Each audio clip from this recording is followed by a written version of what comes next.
Chapter 219. Lu Bai looked surprised, and even Mu Weining showed a curious expression. On the contrary, Tan Xiao looked a bit surprised after hearing Professor Hu's words. An architectural design drawing? Could it be the one I drew? Old Hu, tell me the specifics. How can an architectural design win a prize in the Asian calligraphy and painting competition? Asked Lu Bai. Why can't it be? Professor Hu said with all seriousness. You haven't seen that painting, but you will definitely be shocked if you see it with your own eyes. I have a lot of famous friends in the calligraphy and painting world. Even they admire it and feel ashamed of their inferiority. The author of that architectural design drawing has reached the acme of perfection and is exquisite to the extreme. The building painted by him is even more ingenious, as though the majestic aura of the heavenly palace has been painted. Suddenly, Professor Hu's eyes lit up. He quickly took out his mobile phone and opened an email. He pulled out a picture from it and handed it to Lu Bai, saying, I just remembered that my old friend sent this architectural design drawing to me.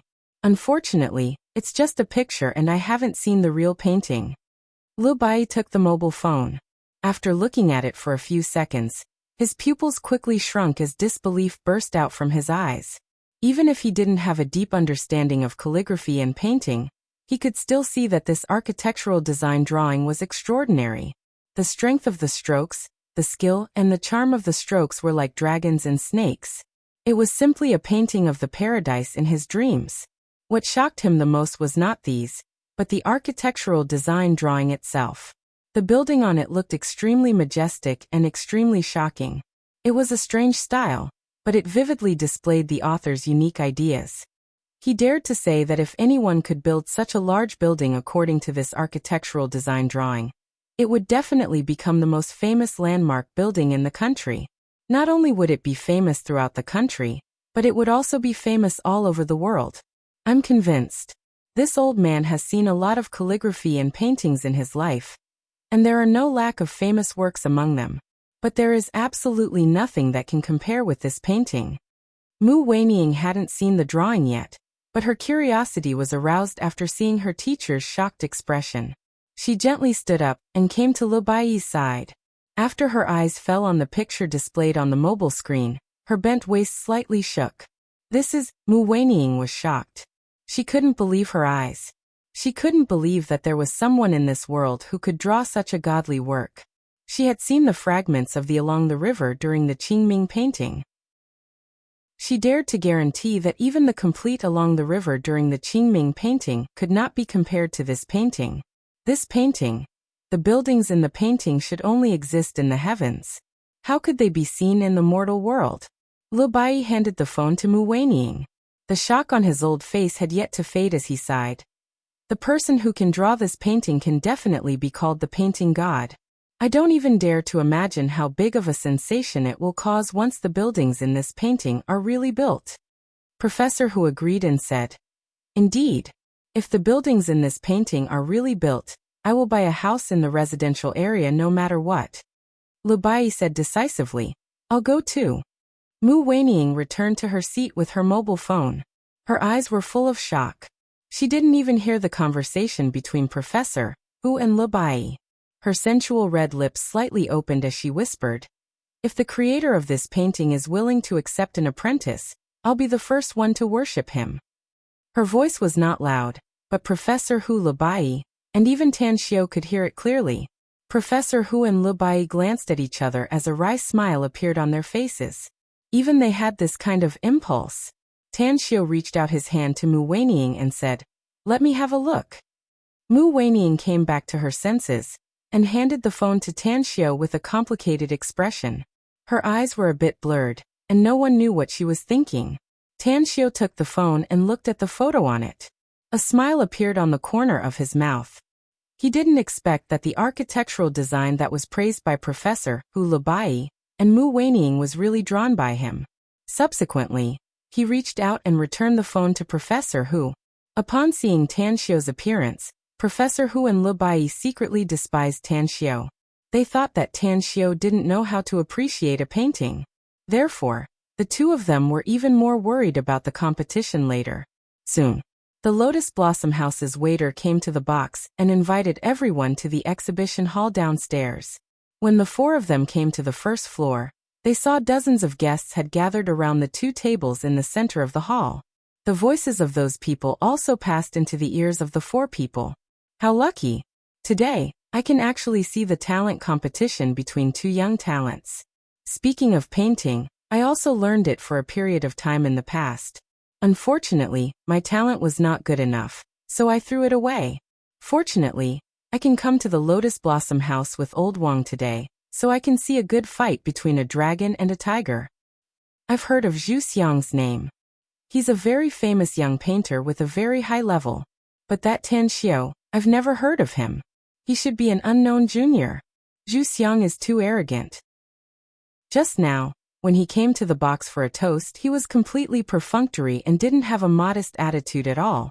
Even if this kind of person's painting skills are good, I'm afraid the paintings won't have much charm. But I'm very curious about the young man who will compete with him. The entire Tianjin city is only so big. It's already good enough to have Zhu Xiang. Who else can be more amazing than him? In any case, I think Zhu Xiang will definitely win tonight. I think so too. Let's wait and see a good show. Listening to these discussions, Tan Xiao secretly smiled wryly inside. He was not famous in Tianjin City, nor was he famous in the painting and calligraphy circle. It was no wonder that everyone was full of confidence in Zhu Xiang. However, if you don't have a diamond, don't take up porcelain work. He was confident in his painting level. Not to mention that his opponent was just Zhu Xiang. Even if it was a master painter in the country, he wouldn't be afraid. Everyone make way.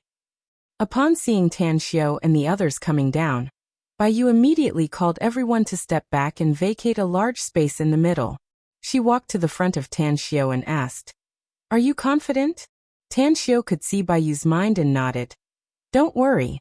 Bai Yu nodded and said, "If you're confident, then show 100% of your strength. I'm looking forward to your performance. I won't let you down," Tan Xiao said.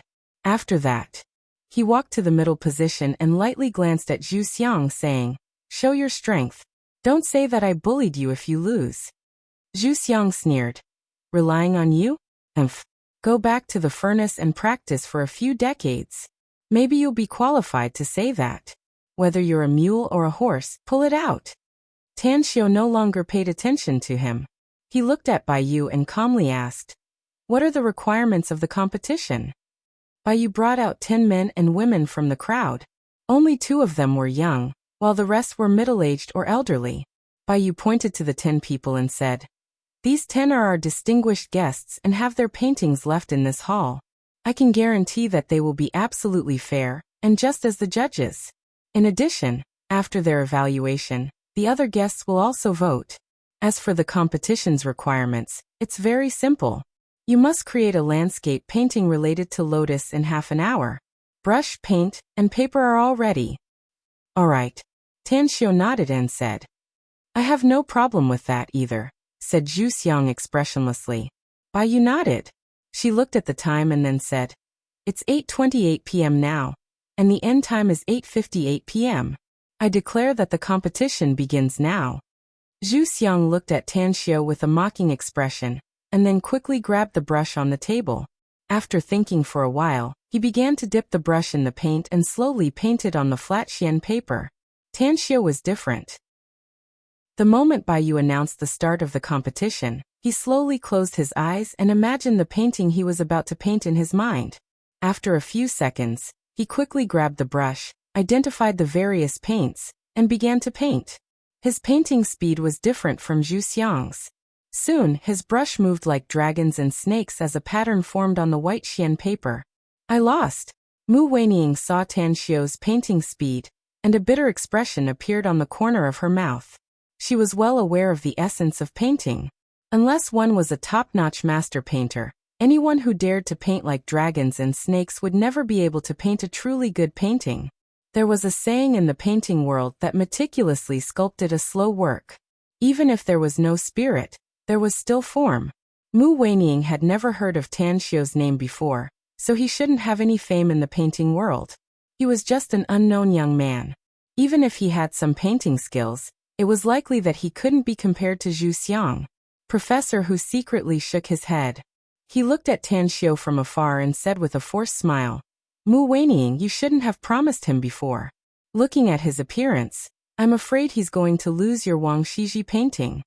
Mu Weining was a bit distressed, but she could still bear it and slowly said, If I lose, then I lose. It's just a worldly possession, so I'll find it later. You're quite open-minded. Professor Hu sighed.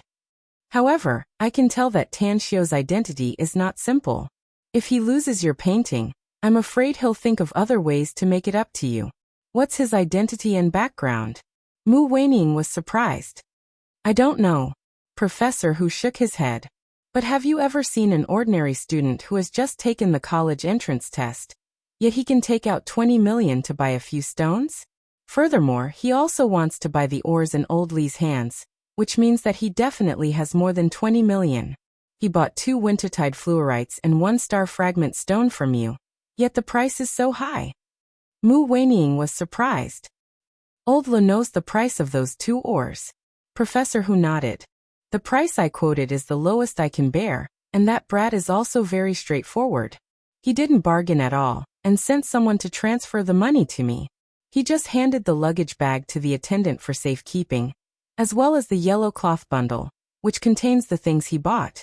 To be honest, I can't see through his background, nor can I see through him. Chapter 220.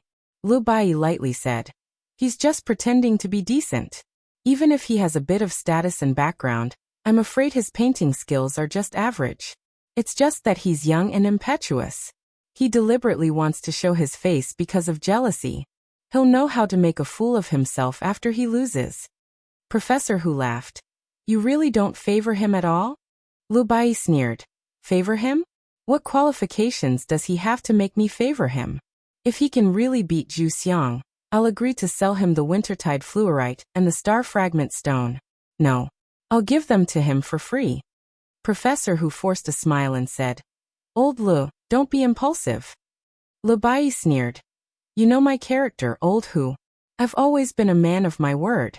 If he really beats Zhu Xiang, I'll immediately return to Shanghai and take those 2 ores and give them to him. Bai Yu and the 10 judges, who were proficient in calligraphy and painting, shook their heads upon seeing Tan Xiao's fast painting. They thought that Tan Xiao was deliberately mystifying things. In fact, he didn't have any real talent. In their hearts, the scales of victory had tilted towards Zhu Xiang. Among them were Bai Yu, who was very tired of Zhu Xiang, and several other painting masters. 15 minutes later, Tan Xiao put away the brush and gently blew on the landscape painting twice. Then he took out a piece of white paper and spread it on the painting. I'm done. Tan Xiao looked around, and his eyes finally fell on Bai Yu's face. Bai Yu nodded and said, It's not time yet. Wait for Zhu Xiang. All right. Tan Xiao replied and then stood in front of the table and quietly waited. Nearly 30 minutes later, Zhu Xiang finally finished the landscape painting he wanted to paint. He raised his hand to wipe off the sweat on his forehead. A satisfied smile appeared on his handsome face as he said in a clear voice, I've also finished my painting. And this painting is definitely the one I'm most satisfied with. Bai Yu nodded and asked, 2 gentlemen, which one of you will show the painting to everyone first? Zhu Xiang arrogantly said, I'll show my painting to everyone first. After I'm done, I'll make you feel that looking at paintings is the same as eating. It's absolutely tasteless to eat a poor one after eating a good one. What do you think, Mr. Tang? Bai Yu asked. Whatever. Tan Xiao said indifferently. Bai Yu nodded and brought the 10 judges to the center. They surrounded Zhu Xiang's painting table and began to size up the painting Zhu Xiang had just painted. Good foundation, the lines are clear and distinct. Green mountains, clear waters, waterfalls, and birds perched on the branches. The most satisfying thing was that in the pond at the foot of the mountain, there were actually beautiful lotus flowers blooming. Looking at this painting, one can imagine the beautiful scenery in this landscape painting. That's right. Look at the color combination. It's exquisite and warm, and the colors are especially bright. The birds on the branches opened their mouths as if they were singing a mountain song. I've seen a lot of paintings, but not many are better than this one. If I had to score it, I'd give it at least 80 points. Elegant, this painting actually gives me an elegant feeling. It's really not bad. I give it 81 points. 80 points. Bai Yu's eyes revealed a complicated expression as she listened to the judge's comments. Although Zhu Xiang's character were very bad, his painting skill was indeed amazing. There were a lot of paintings in her Lotus Blossom house, but there were no more than 10 paintings that were better than this one. At this moment, she couldn't help but secretly worry about Tan Xiao. Bai Yu secretly sighed inside. She then looked at Zhu Xiang and said, "Take your painting and let everyone have a look. Wait until everyone has finished looking at Tan Xiao's painting, then I'll judge the winner and loser for you." Alright. Zhu Xiang picked up his painting and slowly walked in front of the crowd. After a few minutes, he returned to the table and put his landscape painting on the table. He then looked at Tan Xiao and said with a sneer, "An ugly daughter-in-law has to see her parents-in-law. My painting has been shown to everyone. Now it's your turn. Of course, if you really think you have no chance of winning, I'm willing to give you some face. You can directly admit defeat now, so you don't need to show us your painting." Tan Xiao shook his head and smilingly said, "I really don't know where your confidence comes from. Zhu Xiang, right? Don't tell me you don't understand the truth?" Zhu Xiang raised his brows and sneered. "What truth?" Tan Xiao said, "The higher you stand, the harder you fall. You're clamoring for jubilation now, but in case you lose later, the degree of disgrace will be even higher." Zhu Xiang contemptuously said, "Relying on you? You want to beat me? Dream on. Cut the crap and take out your painting. Let everyone have a look." Tan Xiao took a step back and made a pleased gesture to Bai Yu. Bai Yu came to the table in front of Tan Xiao and gently took away the white paper covering the landscape painting. When her eyes fell on the painting, her eyes narrowed and her wrist trembled. Immediately, her pupils suddenly shrunk and disbelief burst out from her eyes. This painting. At this moment, no one could understand Bai Yu's shock. Her eyes were fixated on the landscape painting on the table, and her heartbeat was a few beats faster than usual. The 10 judges looked puzzled after seeing Bai Yu's appearance. When they came to the table and saw the painting on the table, they immediately showed the same expression as Bai Yu. Dead silence. The entire scene was extremely quiet. At this moment, even if a needle were to fall on the ground, everyone would be able to hear the sound. However, the 10 judges and Bai Yu were shivering at this time with disbelief in their eyes. What's going on? Finally, a middle-aged man in the crowd waiting in the periphery asked aloud. In a flash, the 10 judges and Bai Yu's body trembled violently, but they also sobered up from their stupor. The 11 people turned their heads with tacit understanding and angrily looked at the man who spoke. The middle-aged man looked confused and scratched the back of his head. He didn't understand how he offended the 10 judges and Bai Yu. Why did they look at him with angry expressions?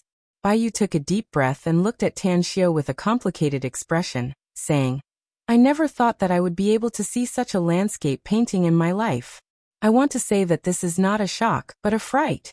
Tan Xiao, you really scared me." One of the 10 judges also said with a bitter expression, "I'm also scared. I really can't believe that there's someone in this world who can paint such a landscape painting." Zhu Xiang was somewhat baffled by Bai Yu and the 10 judges. He couldn't even tell whether Tan Xiao's painting was good or not. After hesitating for a moment, he said aloud, "Manager Bai and the 10 judges, is that brat's painting too horrible to look at? If that's the case, then tell everyone loudly and let him make a fool of himself." "Shut up," shouted a judge angrily. "Ugh." Zhu Xiang looked blank and a bad premonition involuntarily arose inside his heart. Bai Yu shot a deep look at Tan Xiao and asked, "Mr. Tang, can you let me show your painting to everyone?" "I'll have to trouble you then." Tan Xiao nodded. Bai Yu nodded and carefully picked up the landscape painting painted by Tan Xiao and slowly walked step by step. She walked very slowly. Almost every 2 steps, she would stop for half a minute. It took her 7 or 8 minutes to finish walking around the painting. Everyone, after seeing the landscape painting painted by Tan Xiao, all of them became extremely silent and looked at Zhu Xiang with an indescribably complicated expression, including Professor Hu Labai and the first beauty of the imperial capital, Muweiniing. Finally, Bai Yu carefully put the landscape painting on the table in front of Tan Xiao. After hesitating for a moment, she asked, Mr. Tang, I don't know if you're willing to sell this painting? Just name the price. I won't bargain as long as I can afford it. Tan Xiao lightly shook his head. He then looked at Mu Weiniang and said, since she chose to believe me and is willing to use her Wang Shiji's authentic work to make me bet with others, then I'll give this painting to her after the competition is over. As a matter of fact, it's very easy for me to paint such a thing. If I want to, I can even paint hundreds or thousands of them. However, I'm very lazy and slow, so my paintings will be very rare. It's very rare now, and it will be very rare in the future. You want to give this painting to me? Mu Weiniang asked with a dumbfounded expression. No. This is too precious. Tan Xiao indifferently said. Dancing with words and showing off elegance. That's my evaluation of those literati. Therefore, painting can only be the spice of life and not the main track of life. It's fine to like it, but don't be obsessed with it, else the rest of your life will be very boring. Take it. There's no reason for me, Tan Xiao, to take back what I've given out. An extraordinary splendor flashed in Mu Weiniang's eyes. Tan Xiao's words made her heart palpitate inexplicably. After a moment of silence, she slowly nodded and said, Thank you. Zhu Xiang stood at the side. He hadn't been able to see what kind of landscape painting Tan Xiao had painted. But at this moment, a bad premonition arose in his heart, and it was getting stronger and stronger. Taking a deep breath, he saw that Tan Xiao and Mu Weiniang only cared about talking and didn't pay attention to him at all. He immediately angrily said, It's not certain who will win or lose. Is there a need to act mysterious like this? I want to see what kind of garbage you're painting. After that, he dashed to the table in front of Tan Xiao, and his eyes also fell on the landscape painting Tan Xiao had painted. The moment Zhu Xiang saw the painting, a chill quickly rushed into his heart. This chill did not come from the outside, but from the depths of his soul. Good painting. A peerless painting. Even though he had seen thousands of paintings, he had never seen a better painting than this one. It was like a towering mountain peak of a giant dragon, continuous and endless, crisscrossing and crisscrossing. On the summit of those mountain peaks, there were towering palaces. The richly ornamented palaces were shrouded in faint clouds and mist. Under the blue sky and white clouds, red-crowned cranes danced gracefully and white birds jumped in joy. A small boat was floating in the middle of a turbulent river. An elegant young man sat alone at the bow of the boat, holding a book in his hand and quietly reading it as he floated downstream. Chapter 221. Only a few dozen subscriptions are needed to enter the premium edition. Brothers and sisters, please support the genuine subscription. If you have the means, please subscribe automatically. Thank you very much. At the end of the river, it was not connected to the endless sea, but to a sparkling lake. In the middle of the lake, there was an antique pavilion, full of special charm. And in the pavilion, there was a barefoot girl, her toes touching the lake water, dripping on the delicate lotus in the lake. Suddenly, Zhu Xiang found that he had appeared in the painting, in that beautiful fairy-like world. What he saw was no longer a painting, but with his naked eyes, he really saw the scenery and the things in this world. Immersed in it. What does it mean to be immersed in it? At this moment, he was experiencing this kind of thing. On the first floor of the Lotus Blossom House, all the onlookers looked at Zhu Xiang with disdain. They had seen other people do shameful things, but they had never seen someone do it so thoroughly. 2 paintings. Whose painting was good? Whose painting was bad? They could tell clearly with their toes. Zhu Xiang's painting was good, but compared to Tan Xiao's painting, it was simply like heaven and earth. There was no comparison at all. Hey, that surname Zhu. Now you know that there is always someone better than you? If I were you, I would quickly take off your pants, cover your head and get out of here. Don't continue to make a fool of yourself. A sarcastic sneer came from the crowd, immediately causing a burst of laughter. Another member of the crowd also revealed a look of disdain. He said in disdain, Zhu, the competition is over and you've embarrassed yourself. Shouldn't you fulfill your promise and give him the painting you promised? The answer has been revealed. You won't go back on your words, right? Yes, yes. You are the second young master of the Zhu family in Tianjin City. You shouldn't be the kind of person who can't afford to lose, and even discredit your family, right? In the crowd, Professor Hu's mouth twitched a few times. He recovered from the shock, looking at Tan Xiao with eyes that were completely different from before. He even began to blame himself for looking down on Tan Xiao. He was also a master painter, but he judged people by their appearance and looked down on Tan Xiao because of his age. I've lived my whole life, but I've made a mistake today. Professor Hu could not help but shake his head and sigh with a wry smile. Suddenly, he began to sympathize with Li Bai because he still clearly remembered what Li Bai had said before. Wintertide fluorite and star fragment stone. He knew very well that Li Bai had more wintertide fluorites and star fragment stones than he did. If he took it out to sell, the price might even be twice what he had sold it for. Li Bai opened his mouth, but his throat seemed to be choked by a pair of invisible hands, causing his face to turn red, but he was unable to speak for a long time. He was a frog in a well. The bitterness in his heart surged like gold thread. Mu Weiniang's face was full of curiosity. She found that she believed what Professor Hu had said before. The identity of this young man was mysterious. She had even thought that he could see through Tan Xiao. That was really a big joke. However, inside her heart, she was full of excitement, because she knew that since Tan Xiao said that he only had a few paintings, then the painting she got would definitely be priceless in the future. Zhu Xiang finally came to his senses after being ridiculed by the crowd.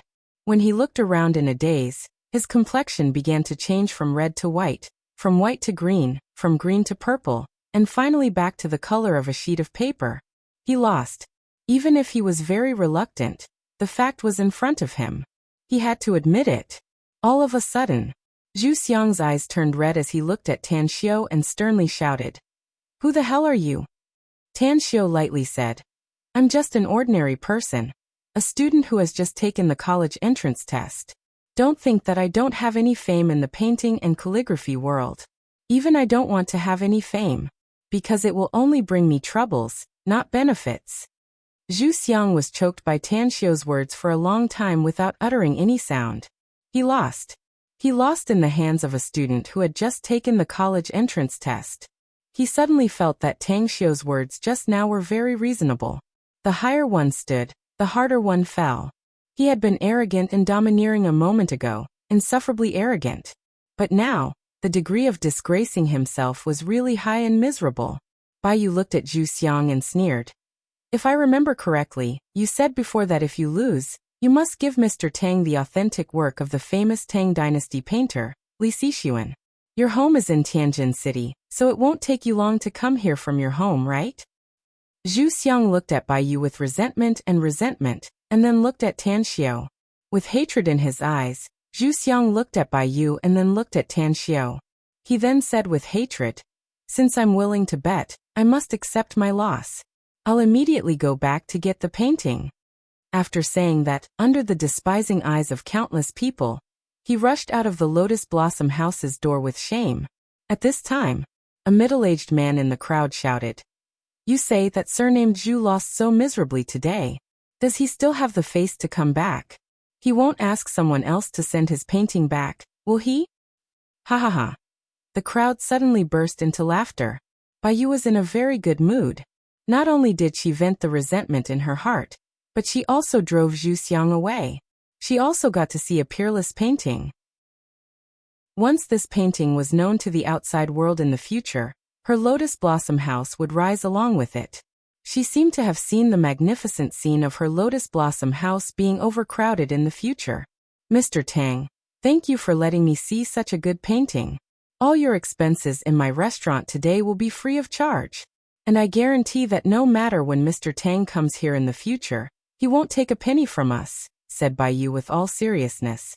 Tan Xiao was silent for a moment. He then slowly nodded and said, "In that case, I'll write some words for you. I hope you don't mind. Give a peach and return a plum." Since Bai Yu had treated him like this, Tan Xiao also felt that he should do something. He didn't want to create a painting, but he could write some words casually. Bai Yu's heart was shaken. She was ecstatic as she repeatedly said, Good, good, good. Thank you, Mr. Tang. Tan Xiu waved his hand. Under the watchful eyes of the crowd, he picked up the writing brush and wrote 6 big characters on a new piece of rice paper. Painting City, Lotus Blossom House. The bold and vigorous big characters had the charm of dancing dragons and dancing phoenixes. It was elegant with a bit of iron bones. It was hard, but also had the tenderness of chivalry. Good calligraphy. An old man, who was not only very good at painting, but also a master of calligraphy, shouted loudly with a glint in his eyes. A fanatical love rose in Bai Yu's heart the moment she saw this calligraphy. She had immersed herself in calligraphy and painting for many years, so she could naturally distinguish the good from the bad. Although she was not very familiar with this kind of calligraphy, these 6 characters were written very well. 100 no, 5 million. I'll buy this calligraphy. The old man just looked at Bai Yu without blinking, eyes full of expectation. Bai Yu's heart jumped. She hurriedly shook her head and said, "No, I won't sell it. Let alone 5 million. I won't sell it even if it's 50 million. A disappointed look appeared on the old man's face. He turned to look at Tang Xiu with an expectant expression and said, "Little brother, can you write another calligraphy for me? The price is negotiable." "Are you sure?" Tang Xiu asked with a strange expression. "I'm sure." The old man nodded heavily. Tang Xiu looked around and said aloud, "Is there anyone else here who needs my calligraphy? 5 million per piece, and only 4 paintings are available. I'll buy it." Mu Weining stepped forward and said without hesitation. Tang Xiu looked at her with a surprised expression. He then nodded and said, "Is there anyone else?" Professor Hu squinted his eyes and smilingly said, "Since I can encounter such a good thing today, I'll also buy one."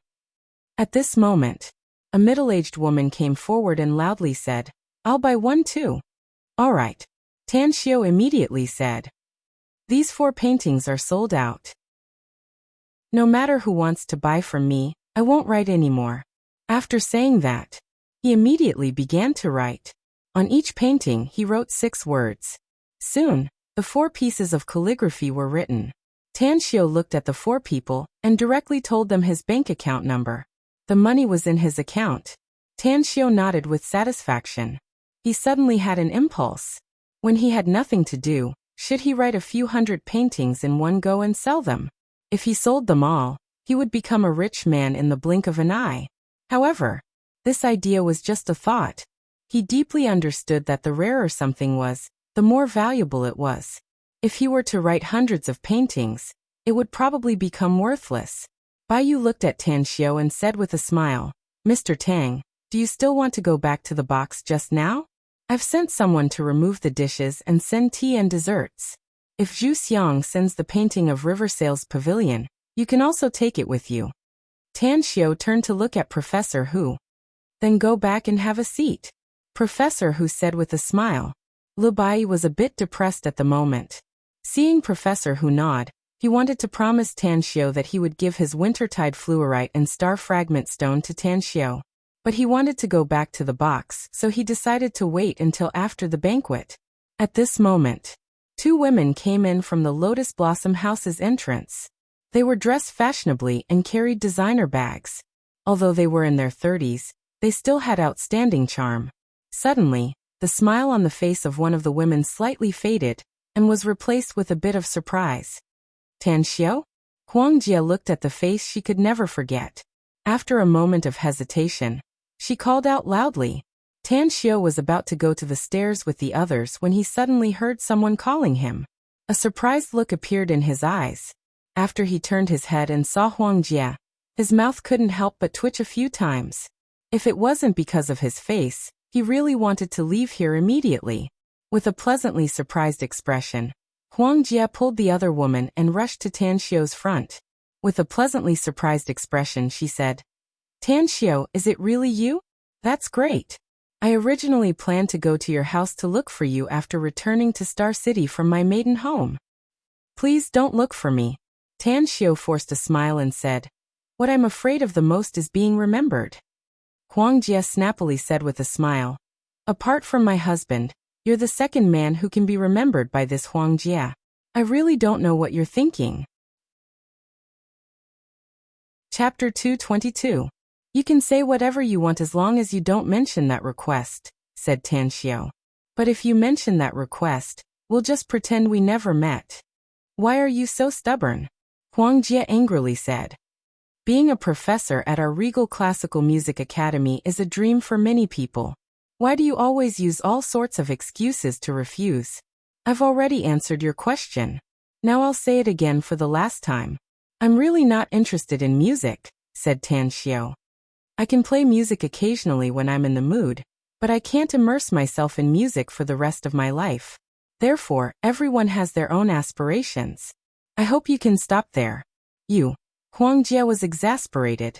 The woman next to her looked at Tanxiu with surprise. She then pulled Huang Jie's sleeve and smilingly said, Sister-in-law, he turns out to be the music genius you told me about. Hello Tanxiu. I'm Zhu Xinmei, Huang Jie's sister-in-law. I've been hearing her talking about you all day these days.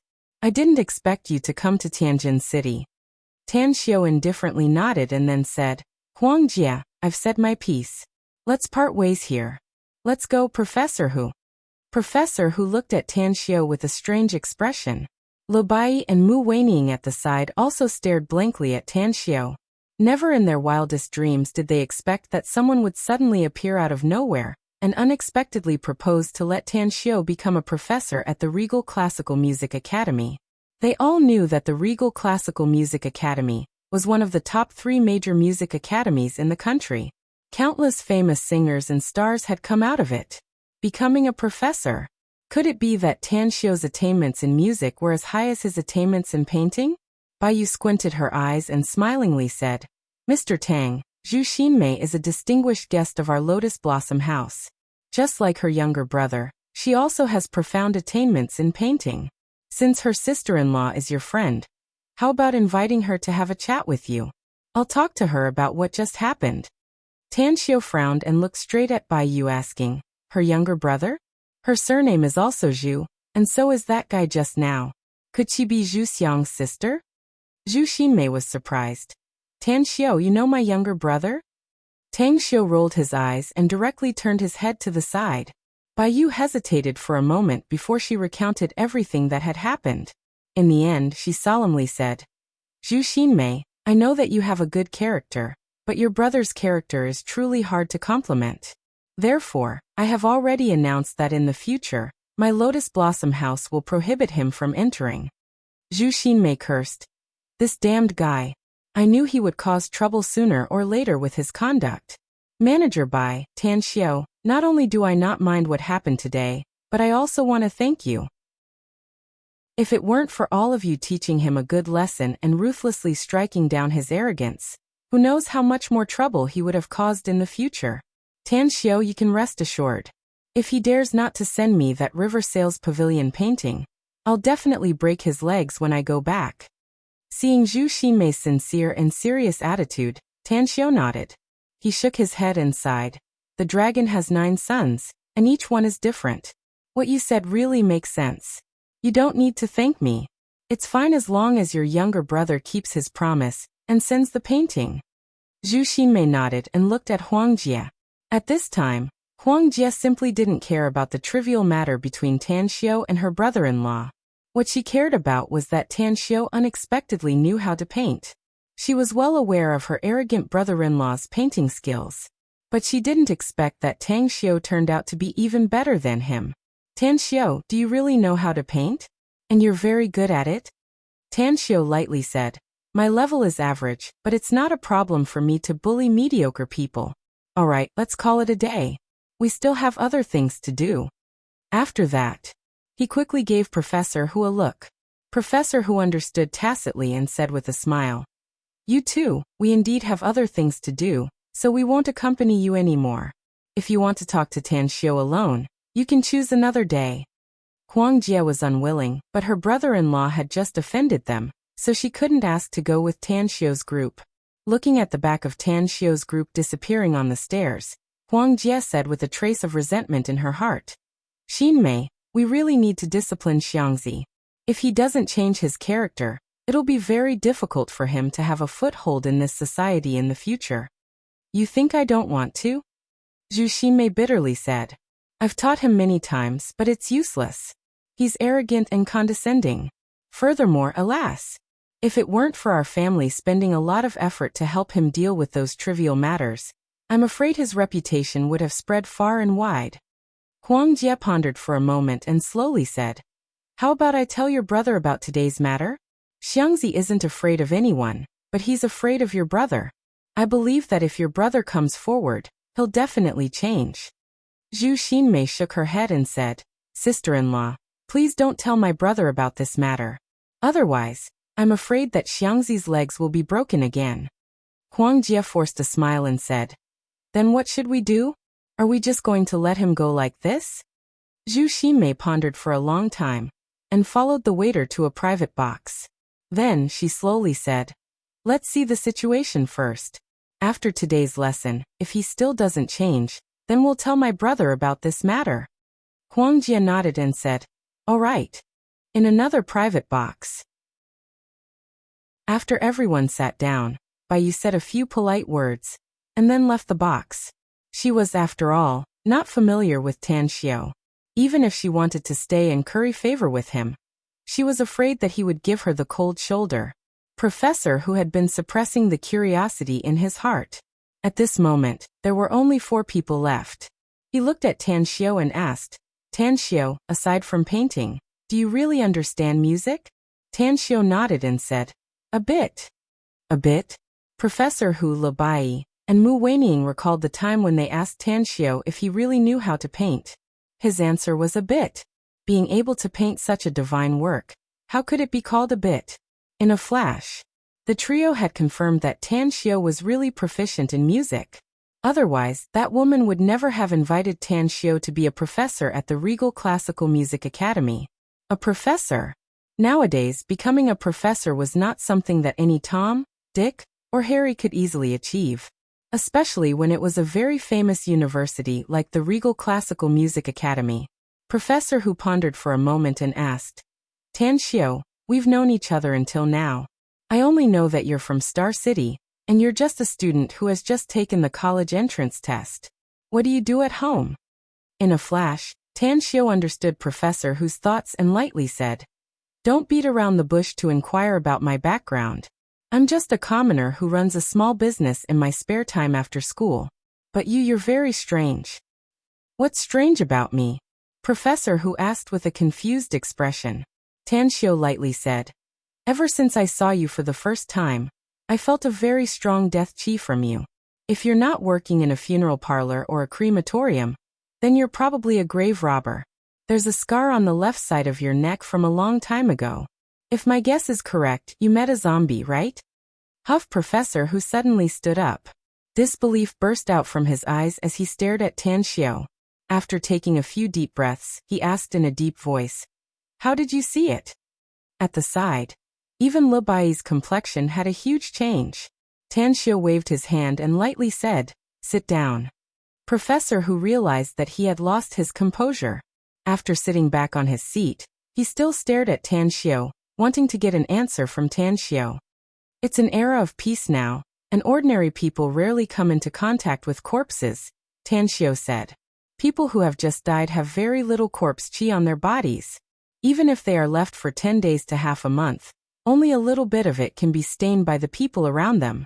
But what you have is not corpse qi, but death qi. It shows that you often come into contact with corpses that have been dead for many years. As for the scar on your neck, I think the shape is consistent with the marks left by the claws of zombies. Furthermore, the scar is pitch black, which is the result of the residual corpse poison. You deduced the result based on this? Asked Professor Hu. Tan Xiao shook his head and said, The first time I came to your shop, I already noticed that something was wrong. Your shop is full of black color, which proves that you like to stay in the gloomy and oppressive environment. I'm sure you didn't think so before. With a solemn expression, Professor Hu said, That's true. Do you want to know why? Tan Xiao lightly said. Why? Asked Professor Hu in a deep voice. Tan Xiao pointed to his chest and lightly said, Although I don't know what method you used to remove a part of the deadly corpse poison, there was still a part left in your body. Although it didn't take your life at that time, it still buried a deep hidden danger for you. Give me your hand, I'll check your physical condition. Do you know medical skills? Professor Hu hurriedly asked. A little bit. Tan Xiu lightly said. A little bit again? At the side, Lu Bai and Mu Weining looked at each other in dismay. At this moment, the two of them almost regarded Tan Xiu as an omnipotent god. How could he say a little bit? Saying a little bit from his mouth meant that his attainment was definitely very profound. Lu Bai said in a deep voice. Old Hu, let him check you quickly. Professor Hu stretched out his wrist. Tan Xiu's fingers put on the pulse of Professor Hu's wrist. First the left hand, then the right hand. A minute later he retracted his hand, shook his head and said, It's more serious than I thought. Recently, have you been waking up from nightmares every night? Poor sleep quality and sweating all over your body. Also, every time you wake up, you'll cough for a while and spit out black sticky sputum? Professor Hu's pupils suddenly shrunk as he exclaimed in shock. That's the situation. The corpse poison has invaded your heart meridian and is slowly corroding it, said Tan Xiu.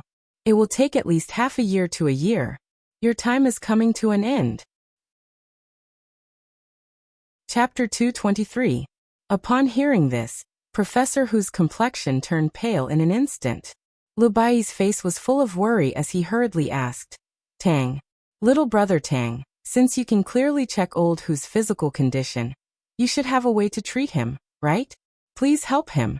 We're willing to pay any price. Tan Xiu glanced at him and asked, Are you willing to give me your wintertide fluorite and star fragment stone? I'm not willing. Lu Bai shook his head. Tan Xiu's complexion turned cold. Lu Bai paused for 2 seconds before speaking again. Little brother Tang, I've told old Hu before on the first floor that if you can beat Zhu Xiang with your painting skills, I'll give you the 3 wintertide fluorites and the 2 star fragment stones in my hands. So you don't need to mention this condition. Speak and change your condition. Give it to me?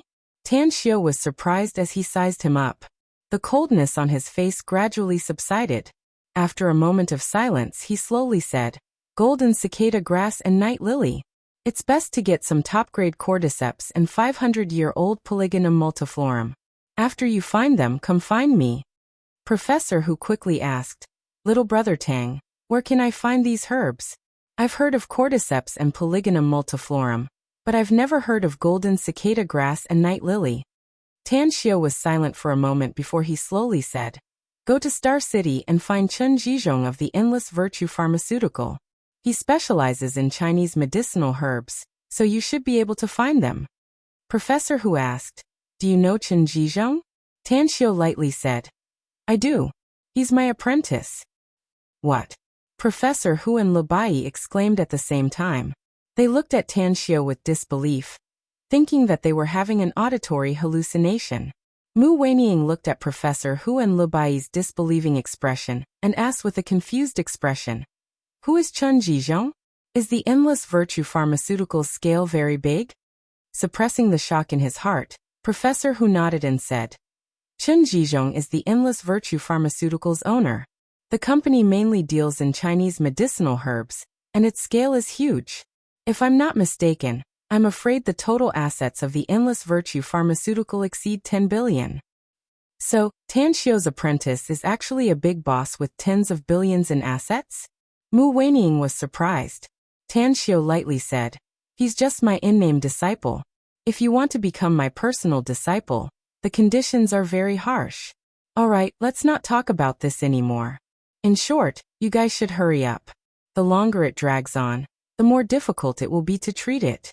If I can't find the herbs I mentioned within 2 or 3 months, the corpse poison will completely invade the heart meridian and flow through the blood to the whole body. At that time, even if the almighty immortals come, they won't be able to do anything. Professor Hu quickly said, I'll rush to Star City tomorrow. Tan Xiu raised his brows and said, Since you're going to Star City tomorrow, then come with me. I made time to rush to Tianjin City. After I'm done here, I still have to rush back. Lu Bai said in a low voice, Little brother Tang, I'll send someone to deliver the wintertide fluorite and star fragment stones to Star City. Give me your address. Also, you haven't mentioned your conditions for treating old Hu. Aren't you old friends? Tan Xiu said.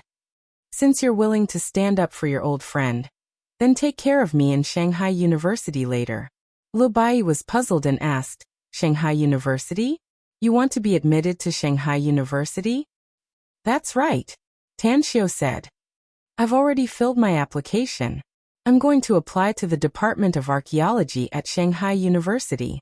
I'll report to Shanghai University before September 1st. The college entrance test results and admission cutoff score haven't come out yet, right? Are you that confident that you can be admitted to Shanghai University? Do you think I'm not sure that I'm going to say it at this time? Tan Xiu asked back. Mu Weining was speechless. Although today was the first time she met Tan Xiu and the time she spent with Tan Xiu wasn't long, she found that Tan Xiu was extremely powerful. Yet she found that Tang Xiu was extremely powerful. The most important thing was that he was very low-key and modest. Looking at Tan Xiu's confident look, she suddenly had a feeling that she would be able to see him at Shanghai University in September. Nearly an hour later, the private box's door was knocked and a middle-aged woman came in. Her eyes swept over everyone in the room and finally fell on Tan Xiu, asking, Are you Tan Xiu, Mr. Tang? That's me. Tan Xiu nodded calmly. The middle-aged woman handed the long box in her hand to Tan Xiu and said, Mr. Zhu asked me to give this to you. I've already delivered it. If you don't have any other instructions, then I'll take my leave. Tan Xiu nodded. As the middle-aged woman left, he directly opened the box and took out a scroll painting from it. Lu Bai, Professor Hu and Mu Weining also came over. After appreciating it, Professor Hu sighed and said, It's indeed the authentic work of the famous painter of the Tang dynasty, Li Xixuan, the River Sails Pavilion painting. It seems that although Zhu Xiang's character is not good, his character is still a bit redeeming. Tan Xiu didn't know much about domestic calligraphy and painting, but he could see that it was a scroll painting with hundreds of years of history. After putting it away, he got up and said, Now that I've got the painting, let's say goodbye. Professor Hu quickly asked, Little brother Tang, where are you going? Tan Xiu said, I'm looking for a hotel to stay for the night. I'll return to Star City early tomorrow morning. Professor Hu said, Little brother Tang, I'll arrange a hotel for you. Tan Xiu shook his head and said, No need to trouble yourself. Since you're going to Star City with me tomorrow, go back early and pack up. We'll meet at the airport tomorrow morning. All right. Professor Hu nodded. Lu Bai quickly said, Little brother Tang, if you don't mind, come with us. The hotel we're staying in is not far from here. Tan Xiu thought for a moment and then nodded. Tianjin City Sheraton 5-star Hotel. After Tan Xiu and Lu Bai and Mu Weining arrived, Lu Bai personally booked a presidential suite for Tan Xiu. Originally, Lu Bai also wanted to chat with Tan Xiu, but Tan Xiu refused with the reason that he needed to rest early. He wanted to study the magic stone coffin he bought from Professor Hu's shop. The lid of the magic stone coffin was closed, but it could be opened. However, Tan Xiu didn't have the time to study it before, so he didn't know what was inside. However, just as he finished washing up and was ready to study the magic stone coffin, a knock sounded on the door. Is it Lu Bai again? A cold glint flashed in Tang Xiu's eyes as he walked over and opened the door. What he saw was not Lu Bai, but the beautiful Mu Weining, who was like a celestial maiden descending to earth. Is there something? Tan Xiu stood at the door and asked. A strange light flashed in Mu Weining's eyes when she saw that Tan Xiu didn't invite her to come in and sit. She then said with a smile, Aren't you going to invite me inside? Tan Xiu lightly said, It's late at night, and it's not convenient for a man and a woman to be alone in a room. Just say it, I still need to rest. Mu Weining looked at Tan Xiu, not knowing whether to laugh or cry. If it weren't for Tan Xiu's exceptionally clear eyes, she would have suspected that Tan Xiu was just putting on an act. However, she had a purpose for coming so late, so she said, I'm a girl and I'm not afraid, so what are you afraid of? I have something to talk to you about. Tan Xiu hesitated for a moment before he stepped aside and followed Mu Weining into the room. After closing the door, he pointed to the sofa in the corner and said, Have a seat. Mu Weining had a ladylike temperament. After she slowly sat down, she saw Tan Xiu sitting in front of her and said with a smile, To be honest, I've rarely seen a young man like you. I've seen a lot of women like you, said Tan Xiao. Mu Weining stared blankly for a moment before she couldn't help laughing and said, "You're really special. Actually, the reason why I came to you is that I heard that you don't like calligraphy and paintings. Therefore, I want to buy the River Sails Pavilion painting in your hands. Name a price." Tan Xiao turned to look at the painting he threw on the cabinet and calmly said, "Name your price. If I'm satisfied with it, I'll sell it to you. If not, you can leave now." Mu Weining should have long thought about the price she could bear as she said, "This painting is very precious, but I have limited money in my hands. So, I can give you 6 million yuan at most." "Is this antique calligraphy and painting really that valuable?" Tan Xiao was surprised. "You don't know the value of antiques, calligraphy, and paintings?" Mu Weining was surprised. Tan Xiao shook his head and said, "I rarely dabbled in it, so I don't know much about it." Mu Weining looked at Tan Xiao with a strange expression and said with a smile, "It seems that I quoted a high price. How about it? Are you willing to sell it to me? Take it away." Tan Xiao waved his hand. "I don't have any use for this thing, so I might as well exchange it for some real money. I'll transfer the money to you," said Mu Weining. Quickly, Tan Xiao received a 6 million yuan transfer notification. He only had a few million yuan when he came to Tianjin City. He spent hundreds of thousands to buy the Demon Stone coffin, as well as the Wintertide fluorite and Star Fragment stone. The 20 million was transferred to him by Kong Xia. After selling the 4 pieces of calligraphy, he made a profit of 16 million. Adding the few million yuan he had 19 million yuan. And now, the Sail River Pavilion painting was sold for 6 million yuan, and he had 25 million yuan in total. Without hesitation, Tan Xiao directly transferred the 20 million yuan to Kong Xia and sent her a message. He then looked at Mu Weining and said, "You've achieved your purpose. Shouldn't you go now? Do you really want me to leave earlier?" Mu Weining asked with a strange expression. "Tan Xiao, don't tell me you have a problem with your sexual orientation? Don't tell me my beauty doesn't attract you at all? My sexual orientation is normal." Tan Xiao shook his head and said, "You're indeed attracted to me. I won't refuse you if you're willing to serve me in bed. However, a night of pleasure without any emotional foundation was actually very boring. Of course, there are exceptions. There's a kind of woman that I'm too lazy to touch." Mu Weining listened to Tan Xiao's fallacy and asked with a puzzled expression, "What kind of woman? You're still a virgin, so I don't care about you. You'll have trouble later if you take your first time. I'm not afraid of anything, but I'm afraid of trouble." Chapter 224. Mu Weining stared at Tan Xiao dumbfounded. She didn't expect Tan Xiao to come up with such a ridiculous idea. Moreover, this was the first time she had heard such words from a man's mouth, because of her indifferent personality. Novel and shy. 2 blushes appeared on her pure white oval face, as she hurriedly stood up and ran towards the door with large strides. She was afraid that Tan Xiao would see her shy and awkward expression. "You don't want the painting anymore?" Tan Xiao looked at Mu Weining's back, and the corner of his mouth slightly creased. Mu Weining's footsteps paused as she felt her face heat up. Almost as soon as he turned around, he rushed to the counter and hugged the long box with the Sailing Pavilion painting in his arms. Then he rushed to the door, opened the door and fled. She went back to her room and closed the door from the inside. Then, she leaned against the door and covered her chest with her hands. She didn't know why. Her heart was beating very fast. Maybe it was because Tan Xiao said that she was a virgin, or maybe it was because the topic was out of her range of acceptance. In short, the flustered feeling in her heart took a long time before she slowly calmed down. "That guy is such a weirdo." Mu Weining spat softly and walked inside with a bit of shyness. In the hotel room, Tan Xiao gently opened the yellow cloth bag and took out the demon stone coffin. After fiddling with it for a while, he found that the lid of the coffin was tightly connected to the bottom. If he hadn't used his spiritual sense to probe it, he wouldn't have been able to find the gap between them. Moreover, the magic stone had the ability to block out divine sense, so he couldn't figure out what was inside. Finally, Tan Xiao stopped observing and injected his astral powers into the coffin. Crack! The gap cracked.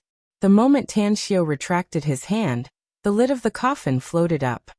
Tanxiu's pupils contracted and he couldn't believe it. Even though he had a tough personality, and there were very few things that could shock him, the things inside the coffin still shocked him like a tidal wave. To be more precise, it wasn't just shock, there was also horror. Runic demon bone. Inside the coffin was a runic demon bone. Tanxiu knew very well that apart from great demon King Haslu, who had been entangled with him for thousands of years, there was no one else who possessed this kind of runic demon bone. This runic demon bone was taken from the segment closest to the heart of the demon body. How is this possible? The forging of the runic demon bone was Haslu's original creation. That fellow was eccentric and his heart was filled with darkness. He had lived for nearly 20,000 years, and did not even have a disciple. How could a runic demon bone appear on Earth? Could it be that he's dead? But if he's dead, who brought his runic demon bone to Earth? Guyenin? Tanxiu's expression kept changing. He suppressed the shock and horror in his heart, and tried to calm his tumbling emotions. Regardless of whether this runic demon bone belonged to great demon King Haslu or not, this runic demon bone was too important to him. Tanxiu could even be sure that with this runic demon bone, his cultivation would definitely be comparable to that of a junior immortal within a few years. It's a pity that my current cultivation is too weak. I simply can't bear the huge amount of energy contained in the runic demon bone. It's impossible to use it to temper my body, unless my cultivation reaches the first level of the heavenly art of cosmic genesis, star's tyrannical body great perfection realm. Tanxiu took a deep breath and gently pinched the coffin lid. After closing the coffin again, he gently held the magic stone coffin with both hands and silently absorbed the demonic power contained in it. Right now, he was unable to absorb the demonic power contained within the runic demon bone. Unable to absorb the runic demon bone into his body, he was slightly disappointed. However, with the existence of the demon stone coffin, he could first borrow the demonic power contained within the demon stone coffin to increase the strength of his physique and increase his cultivation level. Tanxiu silently circulated the star power in his body according to the cultivation route of the heavenly art of cosmic genesis. In an instant, the stars in the sky lit up slightly. At the moment when the stars dimmed, the star power from all directions surged towards him like a tide. At the same time, the demonic power contained in the magic stone coffin surged into his body through his palms. When the star power and the demonic power came into contact, it did not cause any conflict. Instead, they blended together like water and milk. It turned into a transparent liquid and surged in his body like clear water. Tanxiu could keenly feel that the strength of his body was increasing at an extremely alarming rate. The transparent liquid continuously washed his body, cleansing and tempering it. It was like forging iron, constantly removing the impurities in his body and continuously tempering it. It was also because of this transparent liquid that the star power around him increased by 10 times and was infused into his body, turning a portion of it into his cultivation. Pain. Comfort. Two completely opposite feelings, but Tanxiu could clearly feel them. Gradually, his consciousness entered a state of emptiness. He just sat there, motionless like a statue. Time flew by. Tanxiu maintained that posture until the first ray of sunlight rose in the morning. When he opened his eyes full of energy, he could no longer conceal the smile in his eyes. He could clearly feel that the width of his skin layer had been stretched to the limit, and between the layers of skin, there was a huge surge of star power.